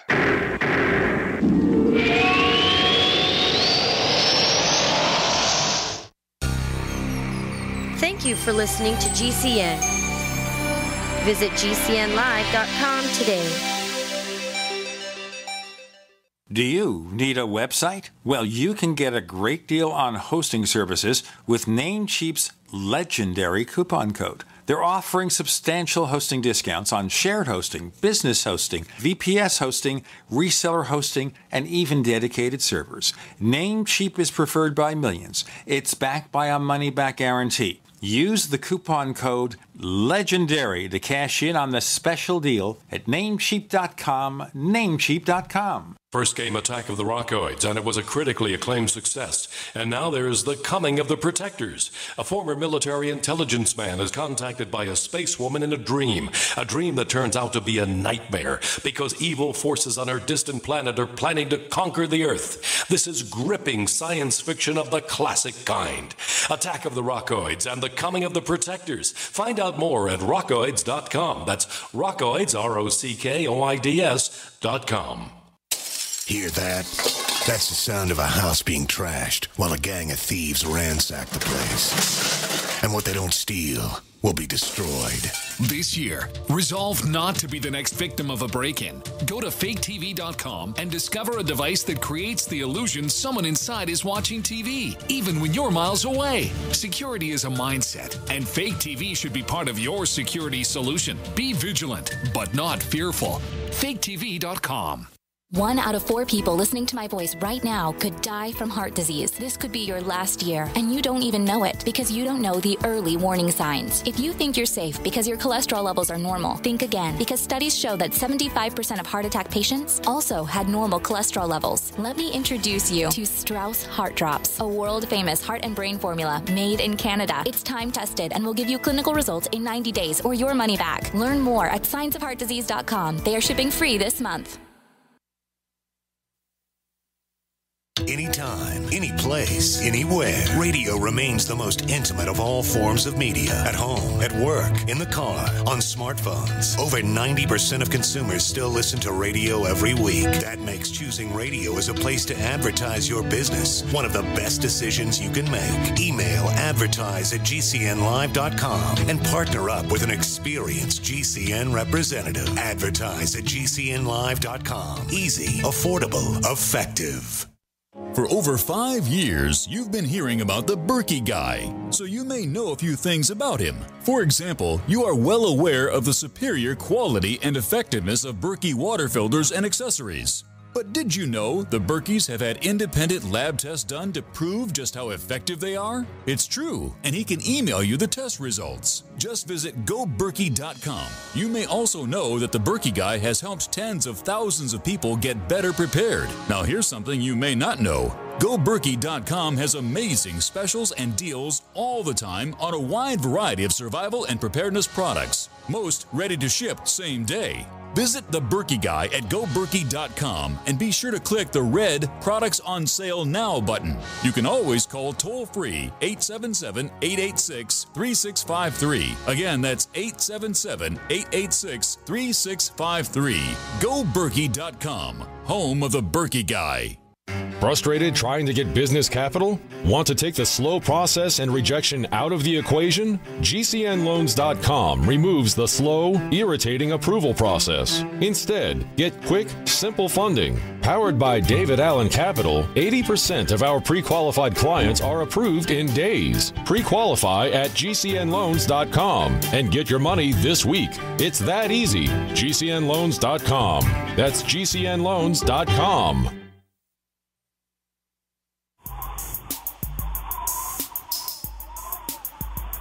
Hey, this is Marie D. Jones, the author of This Book is from the Future, and you are listening to the Paracast, the gold standard of paranormal radio.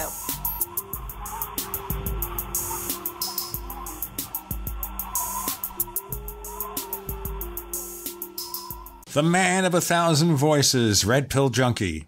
As we continue, I want to throw out something totally left field, but it relates to something that you mentioned, and that is alien artifacts. Well, yeah, I mean, it relates to the things that we've discussed, like, for example, implants as possible apports, psychic apports.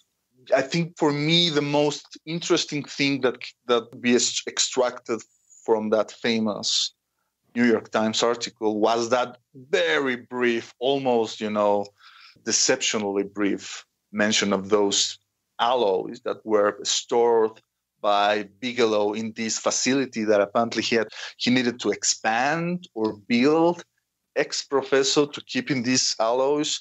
And, just one really short sentence, and it was like, what? I mean, what is this? And it reminded me of an interview that I managed to have with the one and only Jacques Vallée last year. My friends on the podcast, the Grimerica show, had him on his show, and they were kind enough to invite me to be, tag along and actually, ask some questions to Dr. Vallée. And when he went about these ejecta that he's managed to try to study using the spectrographs that his friends in Silicon Valley have, and the things that he managed to study and discover about these fascinating metal materials, it kind of like rang a bell, because here's what he told us. He told us that, what they discovered is that these alloys or these, metallic samples are neither of meteoric origin, they didn't come from some kind of meteor from Mars or another extraterrestrial place and crash down on Earth and someone retrieved them. And they weren't also, common, metal samples that were manufactured in some, plant in United States or whatever. What they discovered is that this isotope ratio of these samples was very peculiar, almost as if these materials had been re-engineered at the molecular level. And I don't know for why, but at that point, something rang a bell inside of me. And then that's when I asked him, Dr. Vallée, does this mean that the evidence you have retrieved and what you're discovering, does it suggest that we are dealing with an agency or an intelligence that is capable of transforming energy into matter and vice versa? And, almost fell out of my chair when he said, oh, yes. I mean, we are beyond, speculation with this. We can say without a doubt that is the case. And if we accept that, Gene and Randall, then we're saying that maybe the UFO phenomenon is some kind of like agency that comes from some other aspect of our reality. And once they want to interact with us, they can create out of thin air anything they need in order to do that interaction.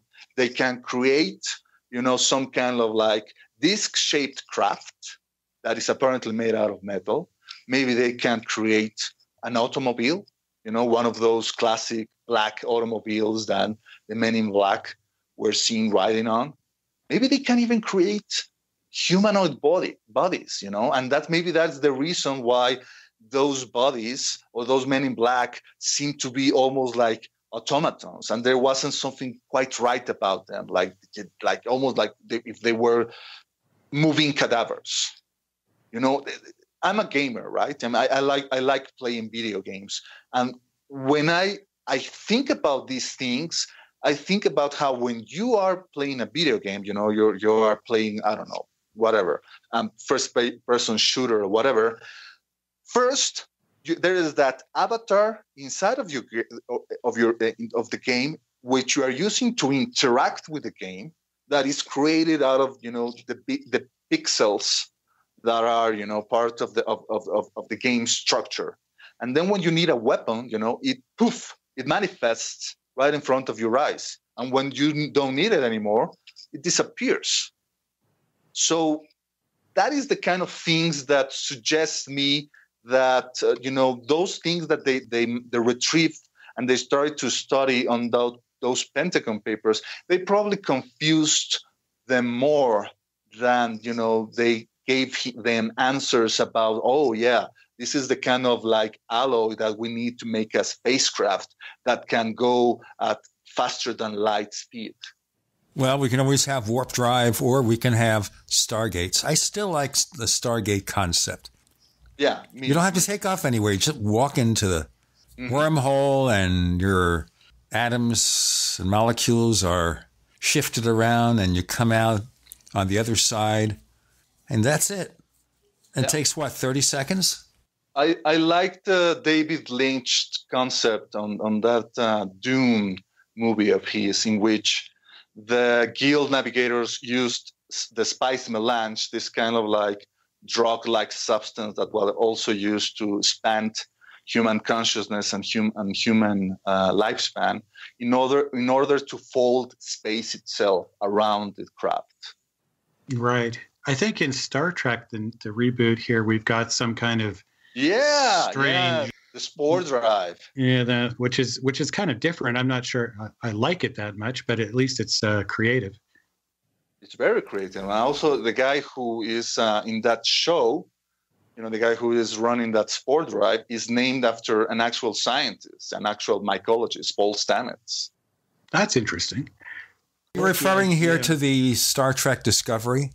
Yes. Yeah. Okay, I haven't decided to pay a monthly fee to get that.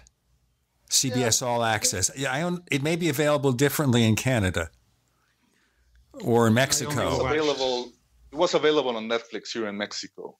I'm being cheated. You know what? Wait until you can get it, Gene, but do watch it because it's really worth it. I'm hoping then next year, maybe I can get it at Netflix, because I'm running out of things to watch on Netflix. I saw Stranger Things.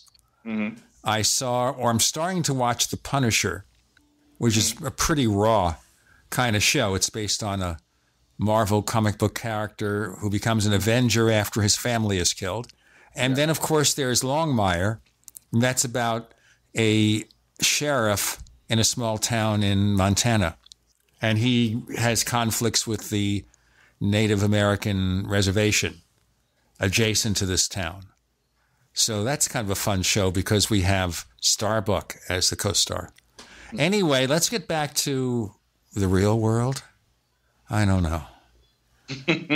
I mean, every time we hear stories about, well, we've got an alien artifact or some alloy here, and it just never seems to come to anything.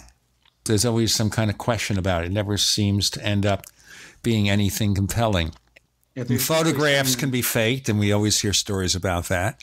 And so we don't have that. We have those original radar visual sightings, but we don't have many of those anymore. Well, maybe because we're looking into these artifacts from the wrong angle, right? Like, for example, when they first analyzed those metal samples back in the 50s, the 60s, or whatever, they discovered that they were composed of a very pure magnesium, which was interesting, but it wasn't like, proof that it came from an extraterrestrial craft, because what you want there is some kind of like metal that is not, I don't know, in the periodic table, that is not available on Earth. You want to find unobtainium, So when you find, kind of like almost 96% pure magnesium, you say, well, that's interesting, but it's not really what I was looking for. The same when people were looking into the pancakes of Mr. Joe Simonton, those that were given to him by these, what he called like Italian-looking UFOnauts that, bothered him when he was working on his chicken farm, and they had requested some water, and as payment, he asked for some of those pancakes they were cooking inside of their craft. And I'll tell you something about those pancakes. I understand they tasted terrible. E.T. is not very good when it comes to cooking Earth foods. RPJ, J. Randall Murphy, Gene Steinberg, you're in the Paracast.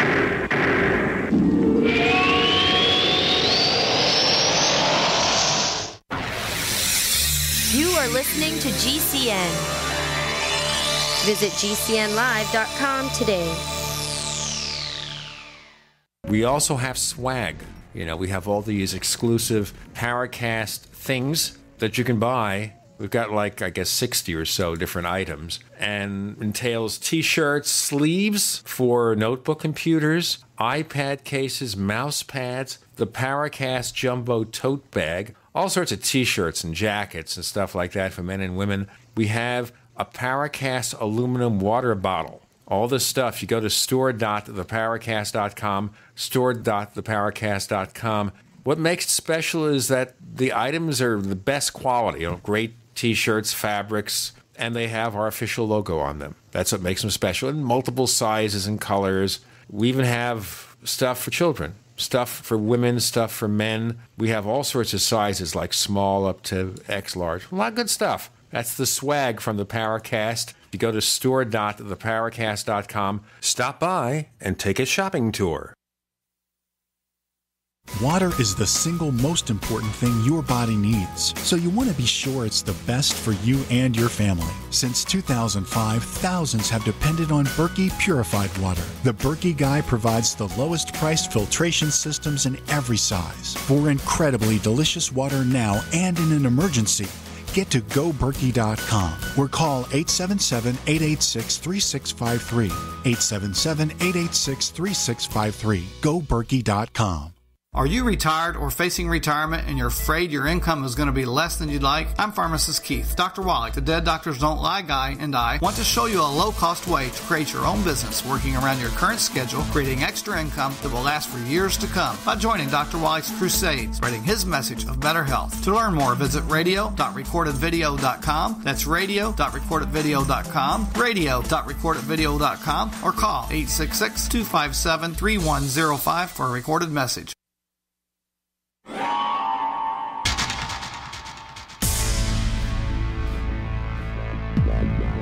Welcome back to the Paracast, the gold standard of paranormal radio. And now, here's Gene Steinberg.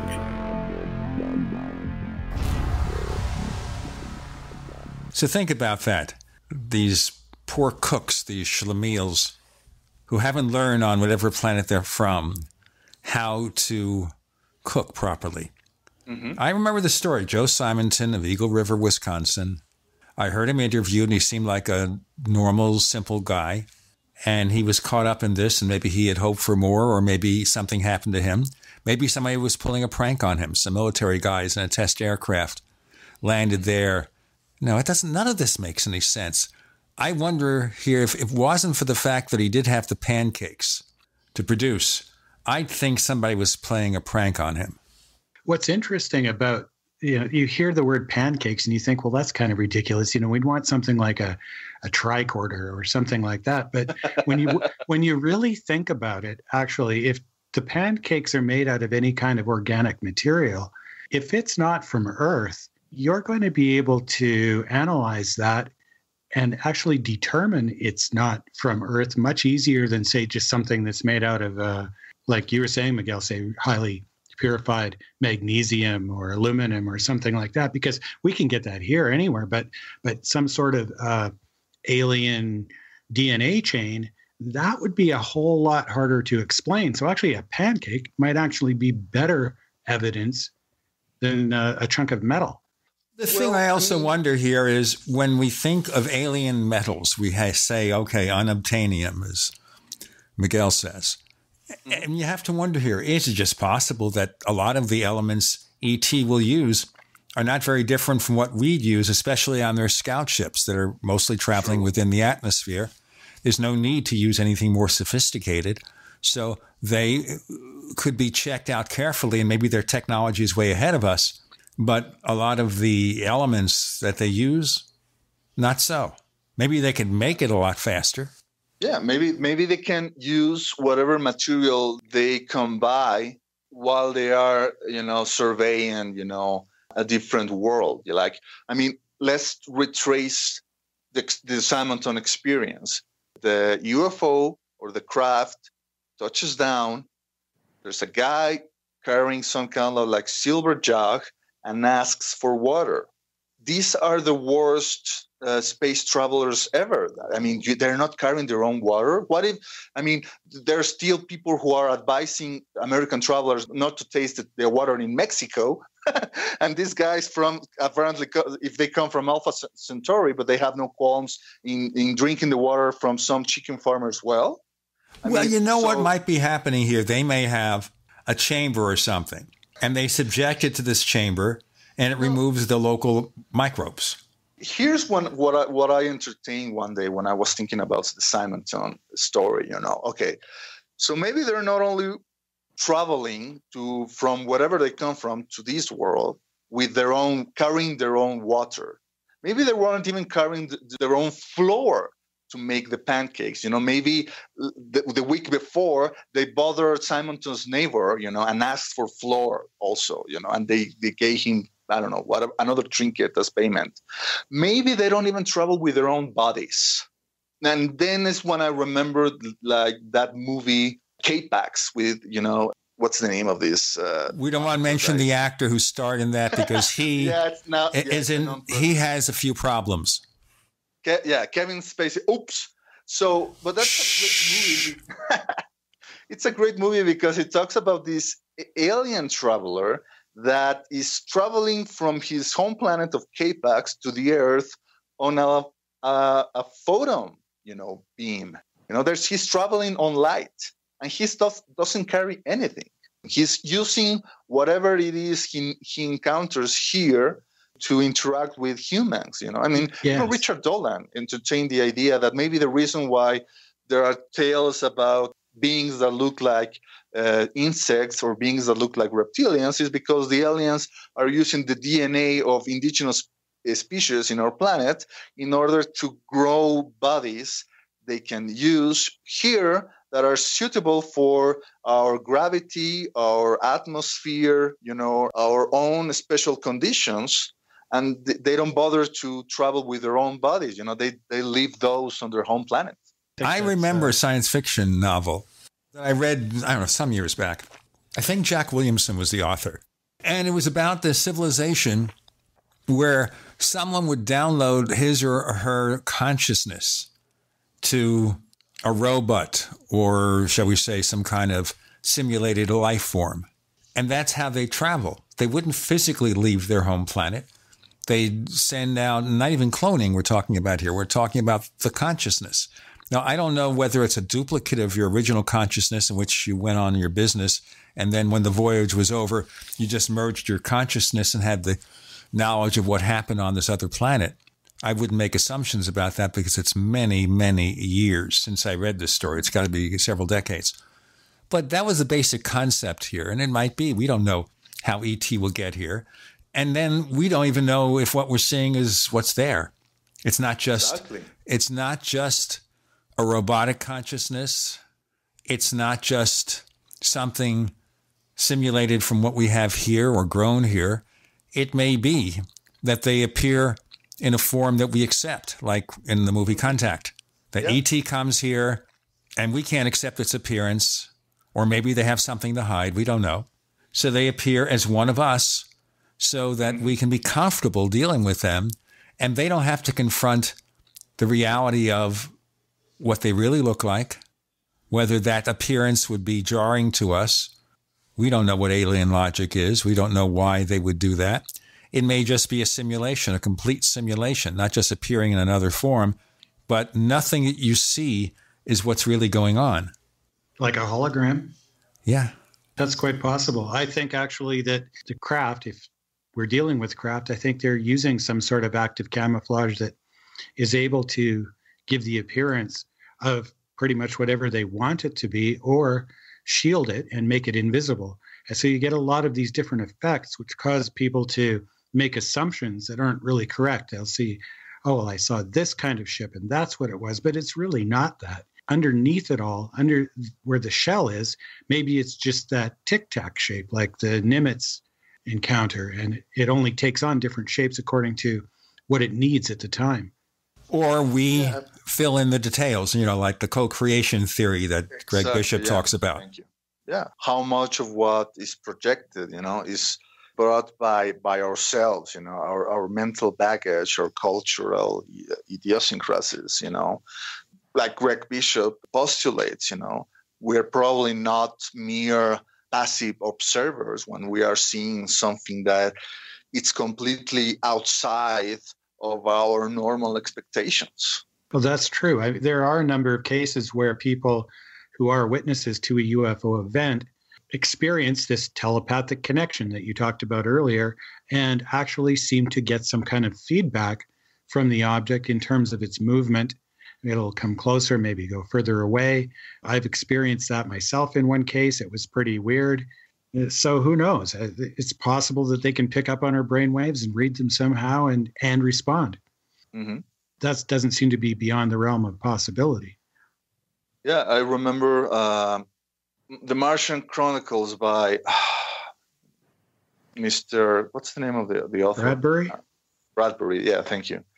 And there's a lot of things that he wrote in that book that seems to be very similar to what people report in the UFO experience, and that's the story of the Martian that is capable of shape his form, according to the desires of the people who are, who are watching him.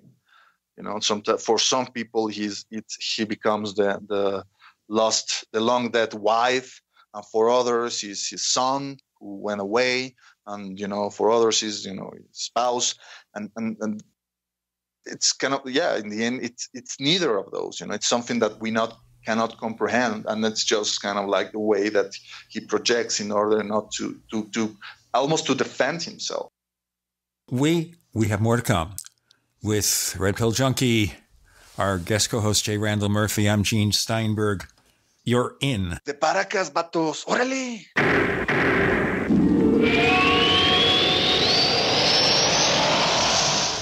Attack of the Rockoids has been well received by critics and readers alike. It's a thrill-a-minute story you'll never forget. A former U.S. military intelligence officer is haunted by intense dreams about a beautiful woman pleading for his help after a terrible battle in outer space. But the dreams turn out to be true and thrust him into a telepathic love affair with a woman whose faraway planet is intent on destroying the Earth. And now the gripping tale continues in The Coming of the Protectors. It's the second book of the Rockoids trilogy, a galaxy-spanning adventure that pits our hapless heroes against powerful, fanatical enemies that threaten the lives of freedom-loving beings everywhere. Attack of the Rockoids and The Coming of the Protectors. Classic science fiction at its best, available now. For more details, visit rockoids.com. That's ROCKOIDS.com. With uncertain times in the United States, it's only prudent to consider storing precious metals in a safe place outside of our borders. At Miles Franklin Limited, we have done just that for you. Partnered with the most respected storage company in the industry, Miles Franklin Limited is proud to offer the only fully insured private safe deposit box system in North America, held in Vancouver and Toronto. Send us your previously purchased precious metals, or have one of our brokers help you purchase something new. Questions? please call one of our experienced brokers at 866-485-4346. Solid foundational storage partnered with the most respected name in security. That's Miles Franklin Limited. Celebrating our 29th year in business without ever receiving a customer complaint. Call us at 866-485-4346. Again, that's 866-485-4346. Miles Franklin Limited, a name you can trust.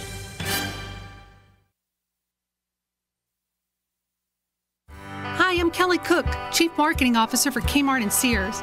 Every baby deserves the best possible start, but not all babies get one.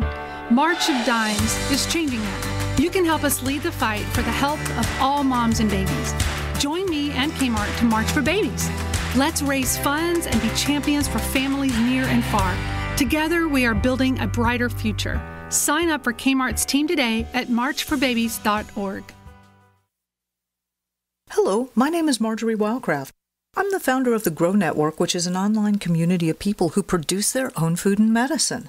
We are really into backyard self-reliance. If you want this lifestyle, I suggest your first step be to learn some basic home medicine. Just the other day, my 18-year-old son came to me and said, "Mama, I got a sore throat. Can you fix me up?" And I said, "Sure, Ryan," and in about 24 hours, he was better. The best home medicine for you to start out with is garlic. It's an amazing natural antibiotic, and I can show you how to use garlic to handle ear infections, sore throats, colds, and flus. As a way for you to get to know a little bit more about me and the Grow Network, I've written up an easy introduction on how to use garlic. It's at gcnwellness.com. Now, the station manager told me that I needed to say the URL at least twice, even though it feels kind of weird. But if you're interested in backyard self-reliance, you are one of us. Go to www.gcnwellness.com and let's connect up. Water is the single most important thing your body needs, so you want to be sure it's the best for you and your family. Since 2005, thousands have depended on Berkey purified water. The Berkey Guy provides the lowest priced filtration systems in every size. For incredibly delicious water now and in an emergency, get to goberkey.com or call 877-886-3653. 877-886-3653. goberkey.com. We'd like to hear from you. If you have a comment or question about the Paracast, send it to news@theparacast.com. That's news@theparacast.com. And don't forget to visit our famous Paracast community forums at forum.theparacast.com. I'm going to stop and think for a couple of minutes and then tell you that we have a second show called After the Paracast. It's available if you subscribe to the Paracast Plus. Go to plus.theparacast.com, plus.theparacast.com. We also supply a version of this show with better audio, free of the network ads, in response to people on YouTube who say, "Where are those ads? Got to get rid of those ads." Well, that's your choice. You want to subscribe, plus.theparacast.com. By the way, we're also offered through Castbox Paracast Plus. So if you decide that's a better way to do it, that's the option you have. But so far, they just offer monthly subscriptions. They don't give you annuals and 5 years and all that other good stuff. So just want to let you know about that alternative. Red Pill Junkie is here. As a guest co-host is J. Randall Murphy. Chris O'Brien is waiting for his internet to arrive. And I think the internet is driving a horse-drawn carriage from California. And he'll be there in about 12 years. So if and when he gets here. And I know Chris had that same problem when he moved to a place in Cottonwood, Arizona, not far back, where it just took forever for the internet to follow him. Maybe there's something there. He's generating a vibe. No internet. That's it. I'm seeing here that since we had this crazy news of the Pentagon UFO study and everything, I don't hear much from the disclosure lobbyists. Do you? Oh, Cameron did an interview where he was talking about it, but pretty much all the same stuff that he usually talks about. Well, we saw how that worked out. And by the way, one other thing I noticed is that the number of investments for the To the Stars Academy of Arts and Sciences, it's not grown at all in quite some time. Yeah. From that point of view, it was a complete failure. You know, after all these months, they haven't crossed the 3 million mark. Well, they need to cough up the rest of the videos that have the crystal clear images and all of this stuff to go along with it, I think, before more people are going to take it seriously enough to put anything into that. Well, yeah, also the fact that those videos, first of all, apparently they had been around on the internet before the To the Stars launch, right? It's just that now that they were, had a new kind of endorsement, but they didn't have the actual official endorsement from the Pentagon. Like they were saying, we didn't release those videos. We don't know how they got online. So apparently they were either retrieved by Elizondo, Luis Elizondo, back when he was still at the desk of that Pentagon Threat Assessment Program. I don't remember the acronym. Believe me, you don't have to. Yeah, but it's not really the slam dunk that they actually needed or they actually promised, Yeah, it's just a taste. And they have said that they've got this other stuff, but let's see it then. Just keeping it under wraps. I mean, what is it? Either they have it or they don't have it. So which is it? And this is the problem we run into in the UFO field all the time. Someone has the bee's knees, all the evidence we'd ever want. Where is it? Sometimes you get a rough and ready sample, which can be anything. And that's it. It disappears. Will this group disappear after the flurry of publicity is gone? I mean, you don't hear about it much now. I think we've given them more publicity on this episode of the Paracast than they've had in weeks. Well, George Knapp is still, running stories about it. I think that this week he showed a clip in which he interviewed Elizondo, and they discussed the issue of the metal alloys. And he also quoted Hal Puthoff with the idea that, what they discovered wasn't what they were expecting, and that the alloys almost looked as if they had been, created layer after layer, which to me kind of validates what Vallée was saying, about these isotopes, showing that the metals had been re-engineered at the molecular level, which makes me suspect even further that maybe at some point Vallée was indeed part of Bigelow's initiative when they were, putting together this contract for the Pentagon. Yeah, I don't know that necessarily means that we're dealing with any sort of alien artifact, though. I mean, right now, our own science can layer individual molecules. Yeah, but it's incredibly with graphene. Graphene, they do it with graphene. It's not that expensive. One of the best examples is the Bob White artifact.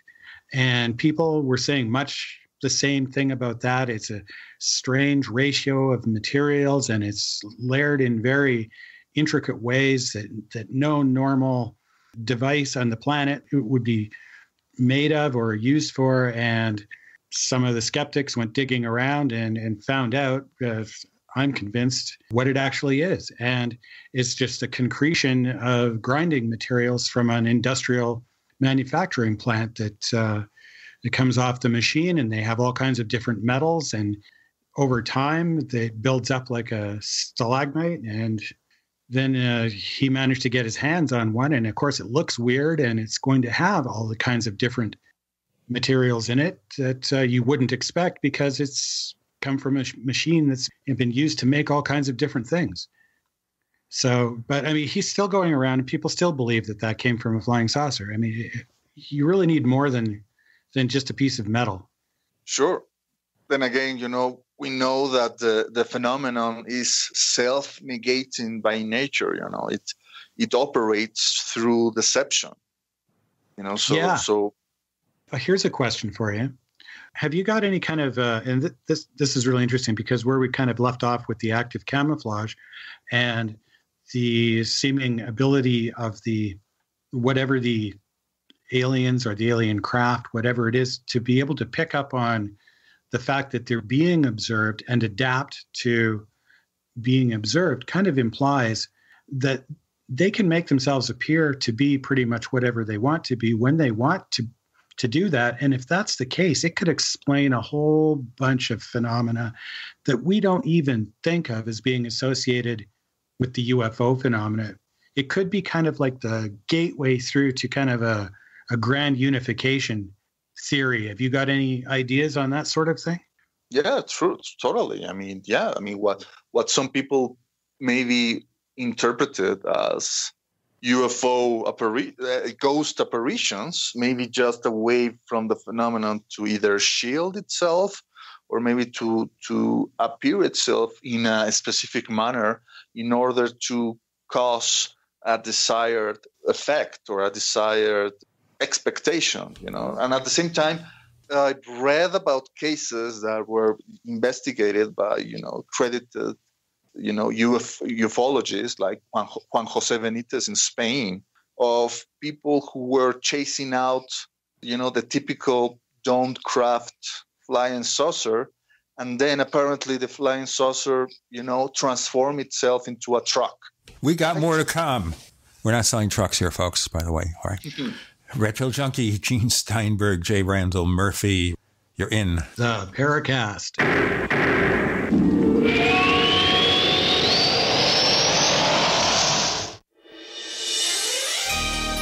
Thank you for listening to GCN. Be sure to visit GCNlive.com today.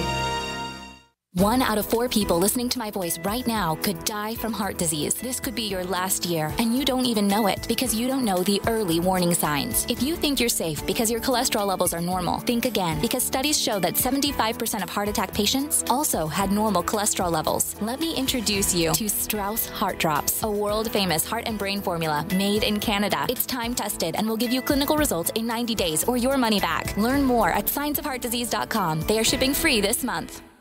The answer to being in control of your own healthcare is freedom from insurance. Become part of a group of self-pay patients that come together to share in each other's medical expenses. Individual share amounts begin at $107 a month and $347 for families. Choose from 3 health-sharing programs. Holistic treatments may be eligible for sharing. See guidelines. Discount programs available for dental, vision, and pharmacy. Go to libertyoncall.org. That's libertyoncall.org. It's been said, any society is only 3 missed meals away from chaos. Those times may be near. Think about it. Our country faces multiple terrorist threats and aggressions from Russia and North Korea. Social unrest and violent marches yet again may lead to looting of stores and city shutdowns. And our crumbling infrastructure leaves our power grid vulnerable to long-term outages from a single cyber attack. When the chaos from any one of these threats arises, the government knows it can't provide during a widespread national emergency. That's why you need your own plan for self-reliance. That's where My Patriot Supply comes in. Get a 4-week survival food supply for only $99. That includes breakfast, lunches, and dinners. Order online at preparewithgcn.com. $99 for 4 weeks of survival food that tastes like homemade cooking and lasts up to 25 years. From My Patriot Supply. Get your kits today at preparewithgcn.com. Free shipping is included. Preparewithgcn.com.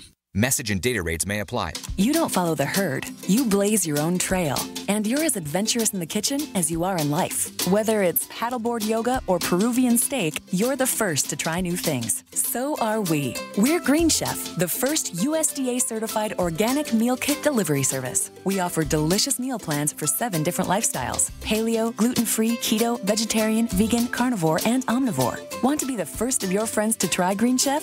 Discover our exclusive introductory deal by texting the keyword FUN66 to 543-543. We believe that cooking, just like life, should be all about experience and flavor. And by exploring dinner options with Green Chef, you'll try new recipes, techniques, and ingredients for bold, new restaurant-level flavors. It's like enjoying a new cooking class, but in your own home. To experience this culinary adventure, text now and discover our exclusive introductory deal. Text FUN66 to 543-543. That's FUN66 to 543-543. Have you checked your Google search results lately? Search results are usually the first impression that people form of you or your business, so make sure that they create a positive impression with ReputationDefender.com. What the internet says about you can have a big impact on your life and your livelihood, even if it's not true. Fortunately, you can now control how you look online and in online search results with ReputationDefender.com. Call 800-831-0771 now. That's 800-831-0771 for your free reputation analysis. If you have negative material from an ex-employee, upset patient, or former client, newspaper article, legal issue, social media, or other source showing up in your search results, you can combat it with ReputationDefender.com. Our dedicated experts in patented technology can help make your online search results look their best. Call 800-831-0771 to learn more. 800-831-0771. That's 800-831-0771. Or visit ReputationDefender.com.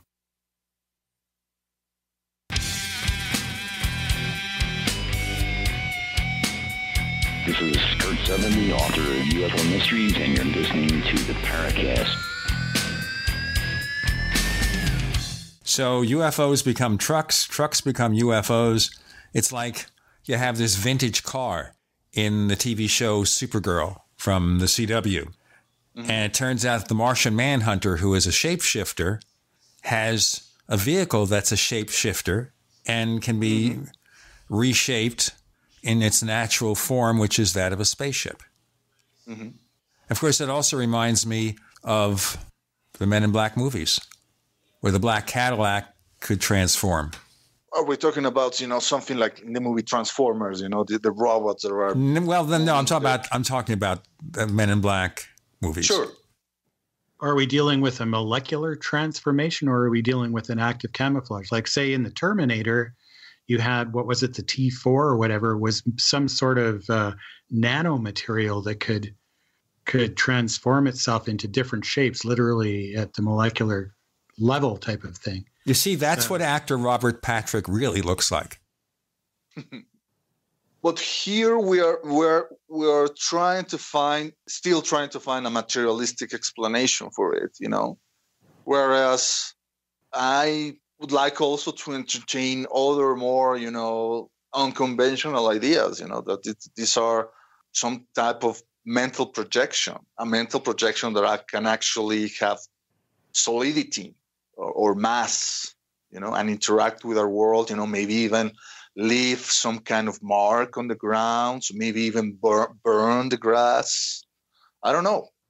I know what that mechanism would be responsible for that? I don't know. I mean, you're asking me to try to explain away the mechanisms for magic, and it's kind of a tall order, but it's just a proposal, Yeah, I think that's getting into dangerous territory, though. Why?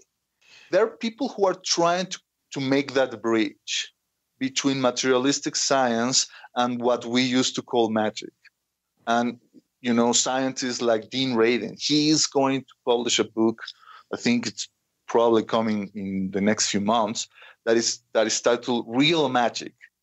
That he's almost coming out of the mystic closet and saying, yeah, what parapsychologists and the scientists like myself have been measuring in the lab through proper, laboratory and scientific conditions is what, mystics and shamans and psychics have been credited with doing for hundreds, if not thousands of years. It's the thing. It's the same thing, just explained away under different terms. So if we're suggesting that somehow the mind has the power to psychically manifest material reality, I think more people would know about that, because there's billions of people on the planet with minds, probably a lot more powerful than well, mine. Millions of people manifested this tulpa that is running the White House and has a red cap that says "Make America Great Again." That might actually explain it. I'm not sure which element of the American society manifested that particular.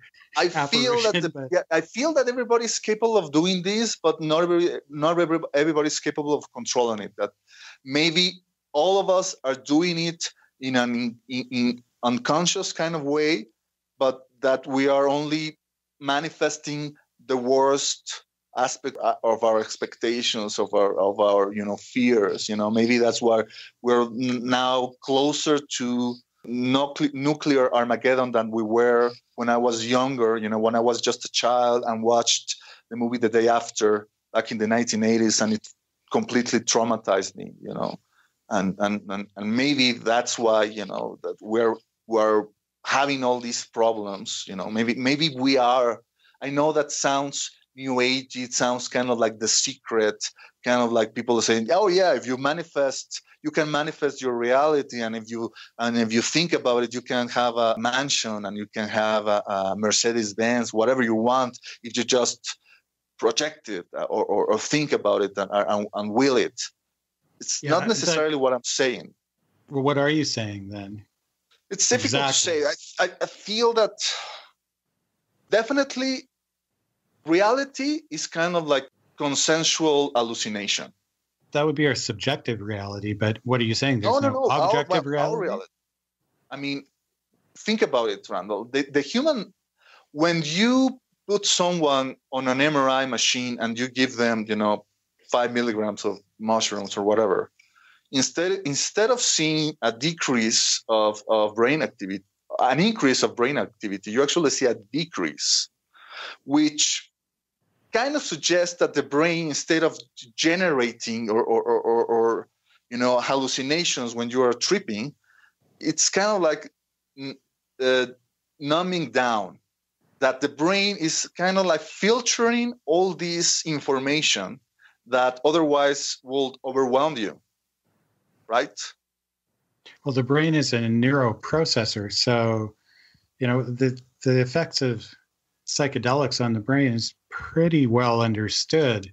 Not really. I mean, we're just having the tools to try to understand it, and even an MRI machine to see, okay, you say there's an increase in activity. Well, no, I mean, you're seeing an increase in blood flow, but that doesn't mean that's necessarily an increase in activity. And at the same time, you're seeing the increase in activity, but it's more difficult to try to determine the zones where there is a decrease in activity. Okay, here's the way I think about this. Tell me what you think about this. I'm the kind of person, like I say, critical thinking, if this is possible to manifest some sort of objectively real thing into our realm using our mind, that has to suggest that there's a mechanism for the universe that is responsible for manifesting everything in the universe that's around us, not just ourselves. And that somehow, because we're connected to the universe by virtue of being in it, perhaps if this is something like, let's say, like a matrix where we started off with, maybe somehow certain people are able to tap into that operating system and give it an instruction set in a way that we're not really familiar with. But our minds are like a supercomputer. So maybe if the universe is an even bigger supercomputer, there's a way for it to link up. And hypothetically, then it should be able to actually just do exactly that, manifest manna from heaven or whatever. And our minds just have only the most limited ability to tap into that. But maybe perhaps when we invent AI and we get an intelligence that's 1,000 times more intelligent than we are, it might be able to tap into that in that way and do all kinds of things that are miraculous. And so this is a way that you might be able to explain it in a rational way instead of appealing just to magic.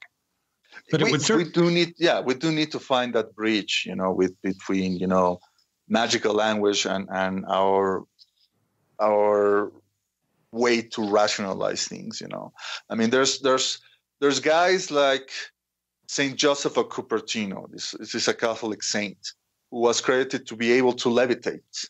The dude could fly, and apparently he wasn't the brightest bulb, in the chandelier.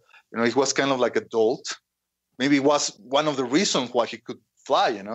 He didn't understand what the law of Didn't gravity know he was. couldn't. So yeah, Yeah, he didn't know he couldn't. Kind of like in the Looney Tunes, cartoons when Wile E. Coyote is still, running out of thin air until he realizes, oh, hell, I'm out of the reach.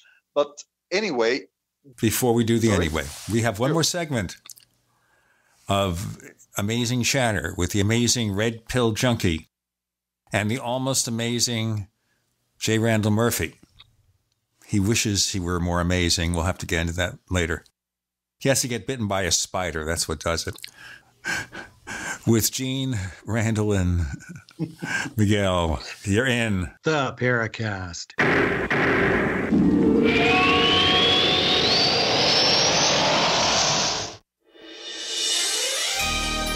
Thank you for listening to GCN.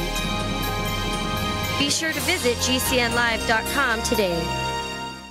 As you know, neighbors, web hosting can be pretty cheap, but not all hosting is the same.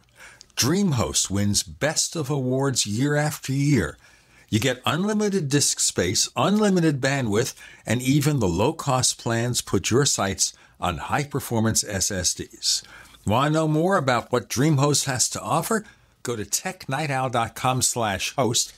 Once again, that's technightowl.com/host. First came Attack of the Rockoids, and it was a critically acclaimed success. And now there's The Coming of the Protectors. A former military intelligence man is contacted by a space woman in a dream that turns out to be a nightmare because evil forces on her distant planet are planning to conquer the Earth. This is gripping science fiction of the classic kind. Attack of the Rockoids and The Coming of the Protectors. Find out more at rockoids.com. That's Rockoids, ROCKOIDS.com. This is Dan Pilla. Do you owe the IRS money you can't pay? Are tax debts crippling you? I've defended people from the IRS for over 30 years. I've helped thousands, and I can help you too. I wrote the book on IRS settlement, and I'm telling you, there's no such thing as a hopeless case.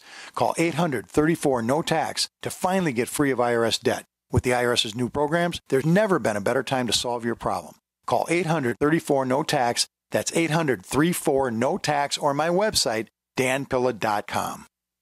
Hunters, anglers, campers, and survivalists. Get back to nature. Expand your horizons with the highest quality, most versatile, unique slingshots and sling bows on the market at slingbow.com. Slingbow products are compact and models start from just $17.98. They're perfect for your bug out bag or storing in your vehicle. Give yourself and your loved ones the excitement and tradition of Slingbow, a new frontier in archery and truly modern twist on this primitive survival tool. Feel the thrill only at slingbow.com. Hear that? That's the sound of a house being trashed while a gang of thieves ransack the place. And what they don't steal will be destroyed. This year, resolve not to be the next victim of a break-in. Go to faketv.com and discover a device that creates the illusion someone inside is watching TV, even when you're miles away. Security is a mindset, and Fake TV should be part of your security solution. Be vigilant, but not fearful. faketv.com. Non-attorney paid spokesperson. Could your house go into foreclosure? Are you behind on your mortgage payments? Does it seem like the bank has no interest in helping you save your home? And you feel like you have nowhere to turn for help? Then we have good news for you. Foreclosure Protection Services can help save your home as they specialize in foreclosure assistance. That's all they do. If you're behind on your mortgage payments, being threatened with foreclosure, have been denied a loan modification, or been the victim of a predatory loan, it's critical that you call Foreclosure Protection Services now at 800-667-9035. Their network of attorneys and their agents are available to speak to you now. If you're behind on your mortgage payments, Foreclosure Protection Services can help stop the foreclosure process. Call today before it's too late. New laws are in effect that may save your home. Call Foreclosure Protection Services now at 800-667-9035. 800-667-9035. That's 800-667-9035. Hi, this is Ted Anderson. I'm here to tell you about GCNtelecare.com, a team of board-certified doctors assisting you 24 hours a day, 7 days a week, 365 days a year. Within 15 minutes of registration, care your family can afford. Revolutionizing the healthcare industry, virtual consulting providing diagnosis of non-emergency medical issues by phone or secure video on computer or smart mobile devices. GCNtelecare.com. Virtual care anywhere.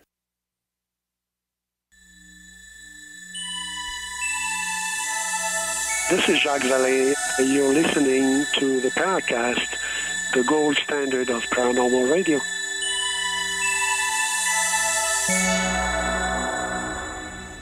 Final segment with Red Pill Junkie and our guest co-host J. Randall Murphy. I do have a second show. You didn't realize that. Actually, it's a third show because the second show is after the Paracast. But if you're interested in personal technology, the Tech Night Owl Live, which I've been doing here for about 3,000 years. No, it's something like 15 years. All the way back to the abacus, Adrian. Yeah, as a matter of fact, we used to use that as a timer, an abacus. We couldn't use a digital clock. That's how we do it with it, Tech Night Owl Live. And then we open the windows, everybody on the show, and we yell real loudly. And that's how people hear the show. 15 years. And with this episode, by the way, we complete 12 years of the Paracast. Wow. That's amazing. Yeah. I think about it. Haven't missed an episode. This week I came close because I came down with a bit of a flu, which is weird because I was taking an antibiotic for an infection, which you have to take like 10 days, even if you've been cured of it. And then after 10 days, I stop. And then within a couple of days, I got the flu. Explain that's that. How that works. The antibiotics kill off your immune system so that you're more vulnerable to all the bugs. So as soon as you quit taking it, then you start getting every disease you've had since you were 5 years old all over again. By the way, we got one question for RPJ in the forums. Randall, if you want to look that up. Yeah, I had the page and then I moved it. So let me... Yeah, I just wanted to finish up with that Joseph Cupertino thing that... Go ahead. According to Diana Walsh-Pasulka in her upcoming book, American Cosmic, there are people in both the military and the private sector who do look into these ancient stories of levitating monks and bilocating nuns very seriously. They try to see if they can use that or they can actually find a way to exploit those kind of abilities. You found it, Randall? Yes, I have. And it's from Marduk. And he asks RPJ, what kind of feedback have you gotten from your contribution to reframing the debate? And what did you learn from the experience? And where are you at now in your thinking? Okay, so the feedback that we got from reframing the debate, not just me, but everybody who contributed to it, to the anthology, was kind of like a mixed bag, which was to be expected. Some people highly praised it. Some people hated it. Some people said that we weren't really saying anything new. Some people said that we actually were, giving a bit of fresh air to the stale state of ufology. And I think that the reality is that there was a bit of all of that. I feel that overall the response was positive from the few people who actually bothered to purchase the book, because this is definitely not ufology 101. This is kind of like an advanced course or for people who had been interested in the subject for more than a few years. This wouldn't be the first book that you will pick from the bookstore, if you start to have an interest in the subject. And that's okay. What I learned from it is that, okay, I can actually write an essay in a book, something that 5 years ago I wouldn't have dared to do. And from there, whether I can actually go and write the whole book by myself, maybe it's just a small step that I'm still considering. Where I'm at, with my way of thinking, well, hasn't changed that much. Obviously, I'm digesting the new things that appear on the field, the lung thing and the valet thing and other things. And I'm also listening to voices that are outside of the UFO field, which I think is maybe even more important. We've just discussed Paul Stamets, who is a mycologist and a fascinating individual. There is an interview on the Joe Rogan Experience, which I highly recommend. There is also another individual, Dr. Bruce Damer, or Damer. I don't know how to pronounce his name. I guess it's Damer. And he's Canadian, but he is living in the United States, and he's involved in shaping up and designing NASA space missions and how to retrieve asteroids. And even, he's publishing papers about trying to explain the origin of life in this planet. And he seems to be something of a mystic, because he comes up with all these mental models, not through hard work, but more like a visionary experience, almost like what Nikola Tesla is credited with doing. Nikola Tesla was able to envision all of his inventions in his own mind with all the moving parts, and put those machines, starting them up and seeing how they will work under a given amount of time. And that's something that I don't think can be explained away just like, the brain is a wonderful thing. I think that maybe these guys are able to tap into a different channel of information. Interesting. Yeah. The brain is an amazing thing. I mean, think about just think how you dream. You can dream in full technicolor, things you've never even imagined before. Yeah. Perfectly moving, perfectly functional in very, very, very vivid detail. And that's obviously coming out of your brain. So it's certainly possible that if a person has the right sort of talent for it, that they could visualize very complex things. But how complex? I mean, this guy is credited to be able to envision whole spacecraft up to the last rivet and cable. Yeah, I imagine he'd probably be envisioning it in sections that he could sort of zoom in on with his mind. Once you have got one section down, then you can move on to the next section, and there's only a limited number of parts. So over time, if you've got that kind of a mind, I could see how it could be possible. And he also says that he was able to see or reimagine his conception or his birth, and how when he was adopted, and when he lost the love connection between himself and his parents, it was severed when they decided to give him up for adoption. Yeah, so we had the classical musicians. They could envision and hear entire symphonies in their mind and write it out. So, the mind is an amazing thing, and I think you're onto something with that, Miguel. So, Red Pill Junkie, if people want to find out more of the things you do, is there a site or two they can check out? Sure. There's the Daily Grail, where I'm still contributing. It's, I still consider it my main home on the internet, www.dailygrail.com. I also contribute semi-regularly on Mysterious Universe, mysteriousuniverse.org. I'm also a frequent guest on podcasts like Where Did the Road Go? The roundtables that Soraya organizes. And I also have my own website, absurdbydesign.com, which is kind of like the place in which I put some of the things that I come up with that, has no other place in which I can put them on, and including, designs that I create for T-shirts that I'm trying to sell on the online Zazzle store.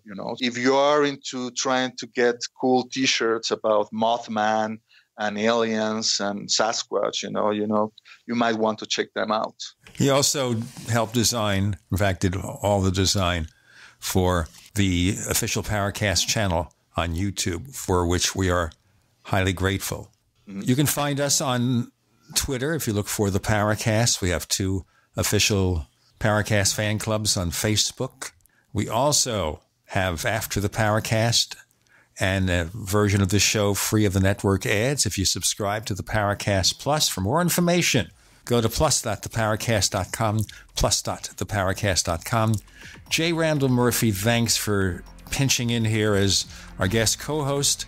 That was a pleasure. It's always good to be on the show, and it went by just in a flash. And of course, Red Pill Junkie, thank you for being a terrific guest as always. Yeah, this was a delightful conversation, guys. Thank you.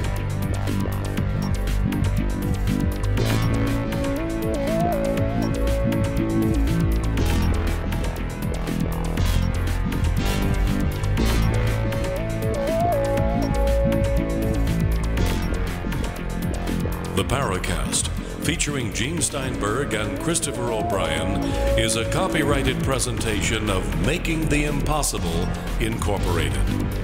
Tune in next week for a new adventure in The Paracast.